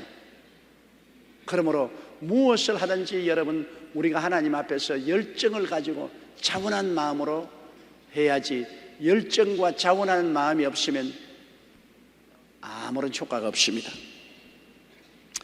그러므로 우리 더구나 구역셀 리더나 지역셀 리더 여러분들은 하나님 앞에서 간절히 주를 위해서 섬기겠다는 마음과 주의 사업을 하겠다는 열정을 가지고 일할 수 있도록 성령께 그 마음을 달라고 기도를 해야 되는 것입니다. 내 마음 나도 모르지 않아요. 하나님께서 마음을 집어넣어 주셔야지, 하나님이 안 집어넣으시면 안 됩니다. 우리 사람은 그릇이에요. 그릇은 내가 채우지 못하지 않아요. 그릇은 빈 그릇을 내놓고 채워줘야지. 또 성경에는 사람을 성전이라 그랬습니다. 성전은 성령이 충만해야 성전이지, 안 그러면 빈 성전 돼요. 빈 그릇, 빈 성전으로 해석하는 효과가 없지 않아요. 그릇은 가득 채워지고 성전은 성령이 채워져야 되는 것입니다. 그러므로 우리는 다 빈 그릇이요 빈 성전이기 때문에 하나님이여 내 마음에 열정으로 채우시고 자원하는 마음으로 채우시고 성령으로 채워주옵소서. 나는 하나님이 채워주기를 간절히 바라고 입을 넓게 벌릴 따름인 것입니다. 여러분 스스로에 무슨 힘이 있는 것 아닙니다. 우리 스스로는 아무 힘도 없어요. 하나님이 채우지 않으면 그냥 빈 그릇이요, 빈 깡통이요, 빈 성전이요. 하나님이 채우시면 성령이 가득한 성전이요, 아주 보화가 가득한 그릇이 되는 것입니다. 성경에도 이 질그릇에 보배를 담았다고 했습니다. 우리는 그냥 질그릇이요. 그렇기 때문에 항상 여러분은 하나님이 채워주셔서 내가 주를 섬길 수 있도록 해달라고 간구하고 기도해야 되는 것입니다. 하나님이 채우지 아니하시면 하나님의 역사는 일어나지 않습니다. 하나님의 역사는 세상에 공부를 많이 해가지고서 노력을 많이 해서 얻는 것 아닙니다. 은혜로 주는 것입니다. 예수 그리스도의 보배로운 피로 말미암아 그 은혜로 인하여 믿음으로 우리에게 채워주시는 것이기 때문에 우리가 하나님으로부터 채움을 받아야 돼요. 그러기 위해서 우리가 간절히 기도하고 기다리는 것입니다. 하나님이여 내게 은혜로 채워주시옵소서, 은사로 채워주시옵소서, 직분으로 채워주시옵소서. 하나님, 나는 구역셀 리더가 되었는데 하고 싶은 생각이 없습니다. 설교도 하고 싶지 않고 가르치고 싶지도 않고 신방도 하기 싫은데 주의 종이 하라고 하니 나는 정말 너무나 갈등이 많습니다. 그렇게 되면 안 되죠. 하나님 아버지요, 내가 이런 직분을 받았는데 나는 빈 그릇으로 내가 할 의욕과 자원하는 마음과 뜨거운 소원이 생겨야 되겠으므로 주여 성령으로 내게 그것을 주시옵소서. 여러분 한 30분만 기도하면 성령이 충만히 채워주십니다. 성령이 충만히 채워주십니다. 저도 오늘 수요일 날 여기 나오기 전에 저희 사무실에 늘 엎드려 무슨 기도한지 압니까? 하나님, 나는 오늘 수요 강의를 나가는데 성령이 지혜와 총명과 모략과 재능과 지식으로 채워주시옵소서. 하나님이 안 채워주시면 나는 아무것도 아닙니다. 빈 그릇입니다. 조용기란 빈 그릇이 나가서 성도들에게 무엇을 대접을 하고 마실 수가 있습니까? 성도들은 무엇을 나를 통해서 먹고 마시기를 원하는데 나는 빈 그릇인데 주님이 채워주시옵소서. 성령으로 지혜와 총명과 모략과 재능과 지식과 능력으로 채워주옵소서. 주여 채우소서. 성령으로 채워주옵소서. 성령으로 채워주. 이렇게 끊임없이 매달려 기도하고 난 다음 성령의 채우심을 바라세요. 비로소 여러분에게 나와서 지금 제가 말씀드린 것입니다. 이건 성령이 내게 채워주시기 때문에 그것을 여러분께 잡숫게 하시고 마시게 하는 겁니다. 주일날도 그냥 되는 줄 압니까? 일주일 내내 성령이여 채워주시옵소서. 성령이여 채워주시옵소서. 성령이 하나님의 말씀으로 채우고 능력으로 채우고 또 열정으로 채워줘야 되는 것입니다. 내가 어찌한지 성도를 섬기겠다는 뜨거운 마음이 생겨야지. 아이고 막 그냥 들어누워 놀고 싶은데 내가 나를 자꾸 나가라고 하냐고. 그러면 안 되지. 성도를 섬기고 싶은 열정이 마음속에 생겨야 된다. 그것 다 하나님의 성령이 주시는 겁니다. 그냥 스스로 생기는 건 아니에요. 모든 것이 주님으로 말미암습니다. 그러므로 예수 이름으로 하나님께 모든 것을 구해서 채움을 받아야 되는 것입니다. 물질도 그렇잖아요. 하나님께 많은 물질 드리고 싶은데 내가 물질 드리는 힘이 없지 않아요. 그럼 하나님이요, 내가 주께 물질 드리기를 원하니 먼저 채워주시옵소서. 나 빈 그릇이니까 하나님 물질로 나에게 채워주시옵소서. 그러면 하나님이여 그 물질을 통해서 11조도 바치고 제물도 드리고 선경금도 내고 하나님 사업도 할 수 있게 주님이여 나에게 채워주시옵소서. 그러면 주님 채워주시죠. 또 공부하는 학생도 그렇습니다. 내가 공부해서 수능시험을 잘 쳐야 되겠는데 하나님이여 나는 능력이 없습니다. 하나님이 지혜로 채워주시오. 내 공부하는 것을 이해하고 그것을 수용할 수 있도록 하나님이 내게 지혜로 채워주시옵소서. 모든 것을 하나님을 향해서 입을 넓게 열어야 되는 것입니다. 내 입을 넓게 열라 내가 채우리라. 여러분 스스로가 채우는 건 아닙니다. 스스로 채우려면 흙이나 모래나 티끌로 채워놓지 보배로 채워놓지 못합니다. 입을 넓게 하나님께 열고 하나님께 기다리면 하나님이 채우시는 것입니다. 금이나 은이나 보석으로 하나님이 채우시는 것입니다. 입을 벌리는 것은 우리가 할 일이요, 채우는 것은 하나님이 채우는 것이기 때문에 사람을 바라보면 안 됩니다. 사람이 채우지 않습니다. 하나님이 채우십니다. 하나님이 채우시면 부족함이 없지요. 야훼는 나의 목자시니 내게 부족함이 없으리로다. 하나님이 목자가 되어서 채우시니까 내게 부족함이 없죠. 그러므로 항상 주님 앞에 나를 비워놓고 우리 주님께 도움을 간구하고 채워주시기를 기도하는 여러분 되시기를 주의 이름으로 축원합니다. 18절요. 또 저와 함께한 형제를 보내었으니 이 사람은 복음으로서 모든 교회에서 칭찬을 받는 자요. 디도가 혼자 간 것이 아니라 디도가 고린도 교회에 갈 때 같은 성도 형제들을 보내었습니다. 여기에 바울 선생께서 그 분열되고 어려워진 고린도 교회를 돌보기 위해서 사람을 보낼 때 디도 혼자 보내면 너무 약해서 떨고 두려워하고 힘이 없을까 싶어서 같은 많은 형제들이 함께 보냈습니다. 함께 기도하고 함께 서로 용기를 주고 함께 손을 잡고 고린도 교회의 문제를 해결할 수 있도록 그렇게 한 것입니다. 함께 한다는 것은 큰 힘이 있습니다. 우리 여의도 순복음교회가 왜 힘이 있습니까?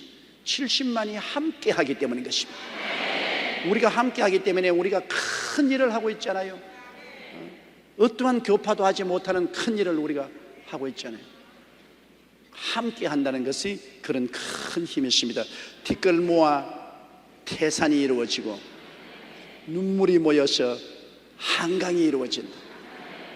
그 우스운 말 같지만 어마어마하게 힘이 있는 것입니다. 합친다는 것은 굉장한 힘이 있는 것입니다.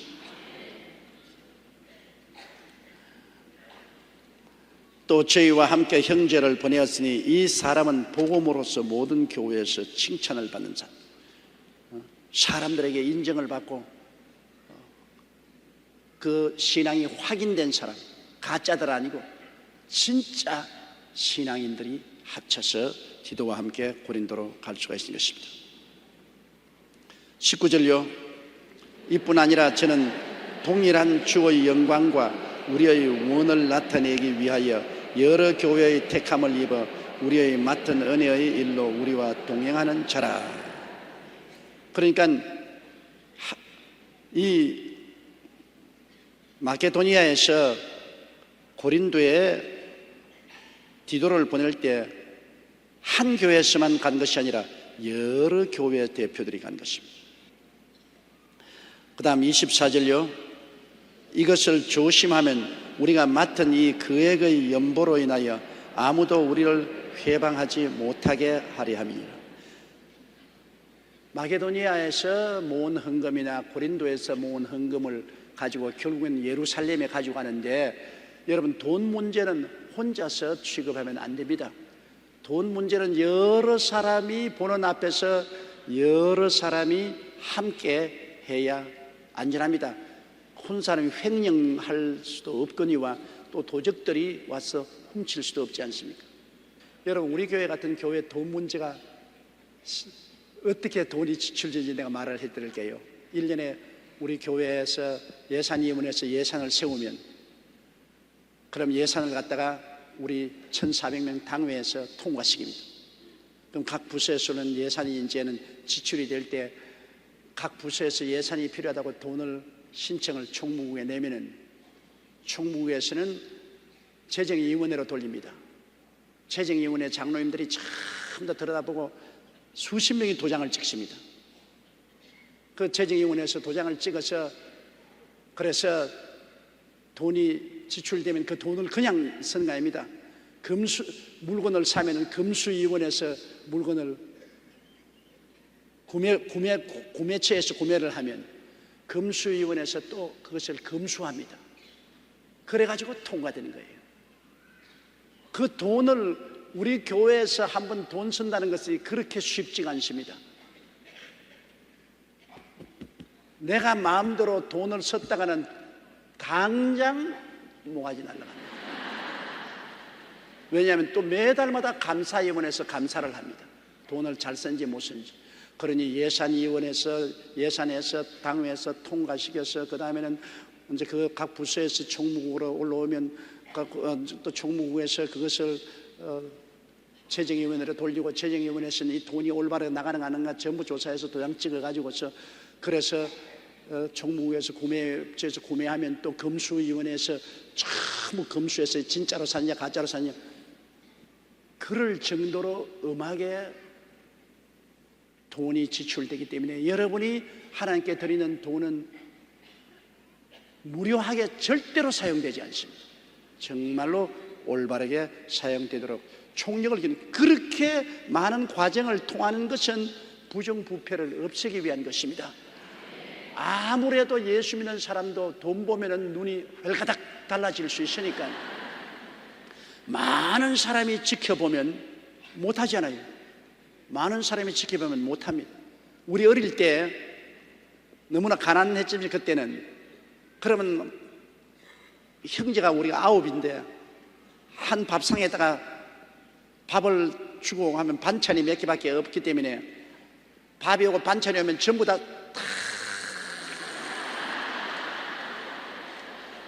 그런데 내가 제일 위에였으니까 우리 누님 내놓고는 내가 김치라도 하나 먼저 먹으면 밑에 있는 우리 동생이 엄마 오빠가 먼저 먹는다, 당장 어머니에게 부적갱이 얻어맞을 테니까. 그러니까 확 둘러보고 있으니까 가만히 있다가 이제는 엄마가 자 먹어라 그러면 그때는 정신없이 먹어야지 천천하다가는 다 날아가 버리고 없어요 그냥. 그 형제가 많으니까 혼자서 못 먹어 고발을 하기 때문에, 고발을 혼자 끄덕 땡겨 놓지도 못하고 시작하기 전에 먹지도 못하고. 그러나 뭐 내가 만약 우리 집 외아들 같으면 느긋하게 앉아가지고서 그냥 내가 다 먹을 수 있잖아요. 그래서 형제가 많이 자라서 살아보니까 뭘 하나 배웠냐면 인생이란 쉬운 것이 아니다. 밥 하나 먹는 것도 내 마음대로 먹을 수가 없다. 전부 다 경쟁사회에서 어마어마하게 다 감시를 하고 감독을 하고 그 감시와 감독 속에서 룰을 지켜야 살아갈 수 있지 법을 안 지키고는 못 산다는 것을 형제가 많으면 배울 수 있어요. 형제가 많지 않으면 그걸 못 배우는 거죠. 그러므로 바울 선생께서 이제 이 헌금을 마게도니아에 있는 헌금도 모으고 고린도에 있는 헌금을 모아서 저 예루살렘에 보낼 때도 많은 사람이 같이 가겠어요. 각 교회 대표들이 다 같이. 그것은 돈에 대한 부정을 할 수 없게 할 뿐 아니라 또 부정했다는 소문도 나지 아니하고 또 돈을 수송하다가 강도에게 탈취를 당하지 않는 만반의 태도를 안전장치를 다해야 되는 것입니다. 우리가 구역셀이나 지역셀에서도 셀 모임을 하고 헌금하면 헌금을 그냥 셀 구역장이 혼자씩 가지고 굉장히 위험합니다. 돈은 반드시 재무 회계가 있어서 재무는 재무대로 또 회계는 회계 장부를 따로 하고 그래 가지고서 반드시 재무가 돈 가진 것 회계 장부가 맞아 떨어져야 돼요. 돈 혼자서 맡으면 혼자 다 써놓고 난 다음에 장부 조작할 수 있으니까 따로따로 해야 돼요. 눈이 많아야 돼요. 그리고 곧장 교회로 돈을 디포짓 해야 돼요. 자관 눈이 많아야 됩니다. 눈이 많지 않으면 안 돼요. 그렇기 때문에 사람이 눈도 2개 두고 귀도 2개 두었지 않습니까? 많아야 좋다. 한쪽 귀만 들으면 잘못 들을 수 있으니까 2쪽 귀로 듣고 한쪽 눈으로 보면 그가 잘못 볼 수 있으니까 2 눈으로 보라. 그래서 바울 선생은 여기에 대해서 굉장히 조심했습니다. 소문이 잘못 나올 수도 있고 또 탐욕으로 잘못될 수 있으니 그걸 다 미리미리 방지하기 위해서 그렇게 한 것입니다. 20절요. 이것을 조심하면 우리가 맡은 이 계획의 연보로 인하여 아무도 우리를 회방하지 못하게 하리 함이라. 연보가 계획인 이상은 아무도 횡령했다는 것을 말하지 못하게 하고 또 횡령도 못하게 하기 위해서 미리미리 돈을 가져가는 사람, 또 장부를 들고 가는 사람, 또 그것을 같이 함께 가면서 서로 지키는 사람, 이렇게 많이 가기 때문에 안전할 수 있는 것입니다. 한두 사람이면 서로 짤 수도 있지만은 많은 수가 되면 서로 짜지도 못해요. 이렇게 해서 안전장치를 두는 것이 좋은 것입니다. 21절요. 이는 우리가 주 앞에서만 아니라 사람 앞에서도 선한 일에 조심하려 함이라. 내가 뭐 하나님 앞에 양심이 깨끗하면 되지 뭐 사람이요. 그러나 이 성경은 말합니다. 하나님 앞에서도 정직하고 사람 앞에도 비난받지 말아야 된다. 하나님 앞에, 물론 하나님 앞에는 양심이 깨끗해야죠. 하나님은 모든 것을 꿰뚫어 보시니까. 그러나 사람 앞에서도 우리가 끄리낌이 없어야 된다. 지탄받을 수 있는 그런 일은 하지 말아야 된다. 우리 예수 믿는 사람들이 반드시 이 2가지 일을 지켜야 되는 것입니다. 하나님 앞에서 내가 정직하면 사람 앞에서도 정직해야 된다. 하나님 앞에서도 인정을 받고 사람 앞에서도 비난받지 않도록 그렇게 해야 된다는 것입니다. 22절요. 또 저희와 함께 우리의 한 형제를 보내었노니 우리가 여러 가지 일에 그 간절한 것을 여러 번 시험하였거니와 이제 제가 너희를 크게 믿은 고로 더욱 간절하니라. 이 많은 무리와 함께 바울 선생께서는 또 특별히 자기가 신뢰하는 한 형제를 보냈다는 것입니다. 그 형제는 여러 가지 일에 여러 번 시험해보고 여러 번 겪어보고 그리고 절대로 신용할 수 있고 믿을 수 있는 사람이기 때문에 보낸다. 사람은 여러분 겪어보아야 합니다. 그냥 한두 번 만났다고 사람 알지 못하여 서로 오랫동안 겪어보면 그 사람의 성품과 행위를 알 수가 있어요. 한꺼번에 그냥 당장 알지 못하잖아요. 오랫동안 겪어봐도 잘 알기 힘듭니다. 여러분, 우리 여기 오늘 자매님들이 대다수인데 여러분 남편 정확히 알아요? 10년 20년 살았어도 야, 뭐 이런 사람하고 살았냐, 야, 이런 사람인 줄 몰랐다, 그렇게 될 때가 많아요. 잘 모르죠. 또 우리 남편들도 한 가지예요. 아내들하고 30년 40년 살아도 알 수 없어요. 그러면 그렇게 오래 같이 살아도 서로 잘 알지 못하는데 당장 만나가지고서 이기투합한다고 어깨동무하고 서로 안다고 할 수가 있나요? 사람은 겪어봐야 되죠. 오래 겪어보면 그 사람의 성품과 행위를 통해서 믿을 수 있는 사람인지 아닌지를 압니다. 바울 선생께서는 그렇게 튼튼하게 대책을 세워서 그에게 연보를 보냈는데도 불구하고 또다시 한번 자기가 겪어보고 시험해보고 알아보고 틀림없다는 사람을 감독자로 또 따라 보내신 것입니다. 23절요. 디도로 말하면 나의 동무요 너희를 위한 나의 동력자요 우리 형제들로 말하면 여러 교회의 사자들이요 그리스도 영광이니라. 그 총책임자가 디도인데 디도에 대한 권면은 대단합니다. 디도로 말하면 디도는 어떤 사람이냐? 나의 동무요, 바울 선생의 친구들. 사람은 끼리끼리 모입니다. 그러면 사람은 친구를 보면 그 사람을 알 수 있어요. 여러분, 까치는 까치끼리 모이지 까치가 까마귀하고 모이는 거 보았습니까? 까치는 까치끼리 모이고 까마귀는 까마귀끼리 모이고 참새는 참새끼리, 뱁새는 뱁새끼리 끼리끼리 모여요. 사람들도 보면은 성공한 사람은 성공한 사람끼리 모이고 실패자는 실패한 사람끼리 모입니다.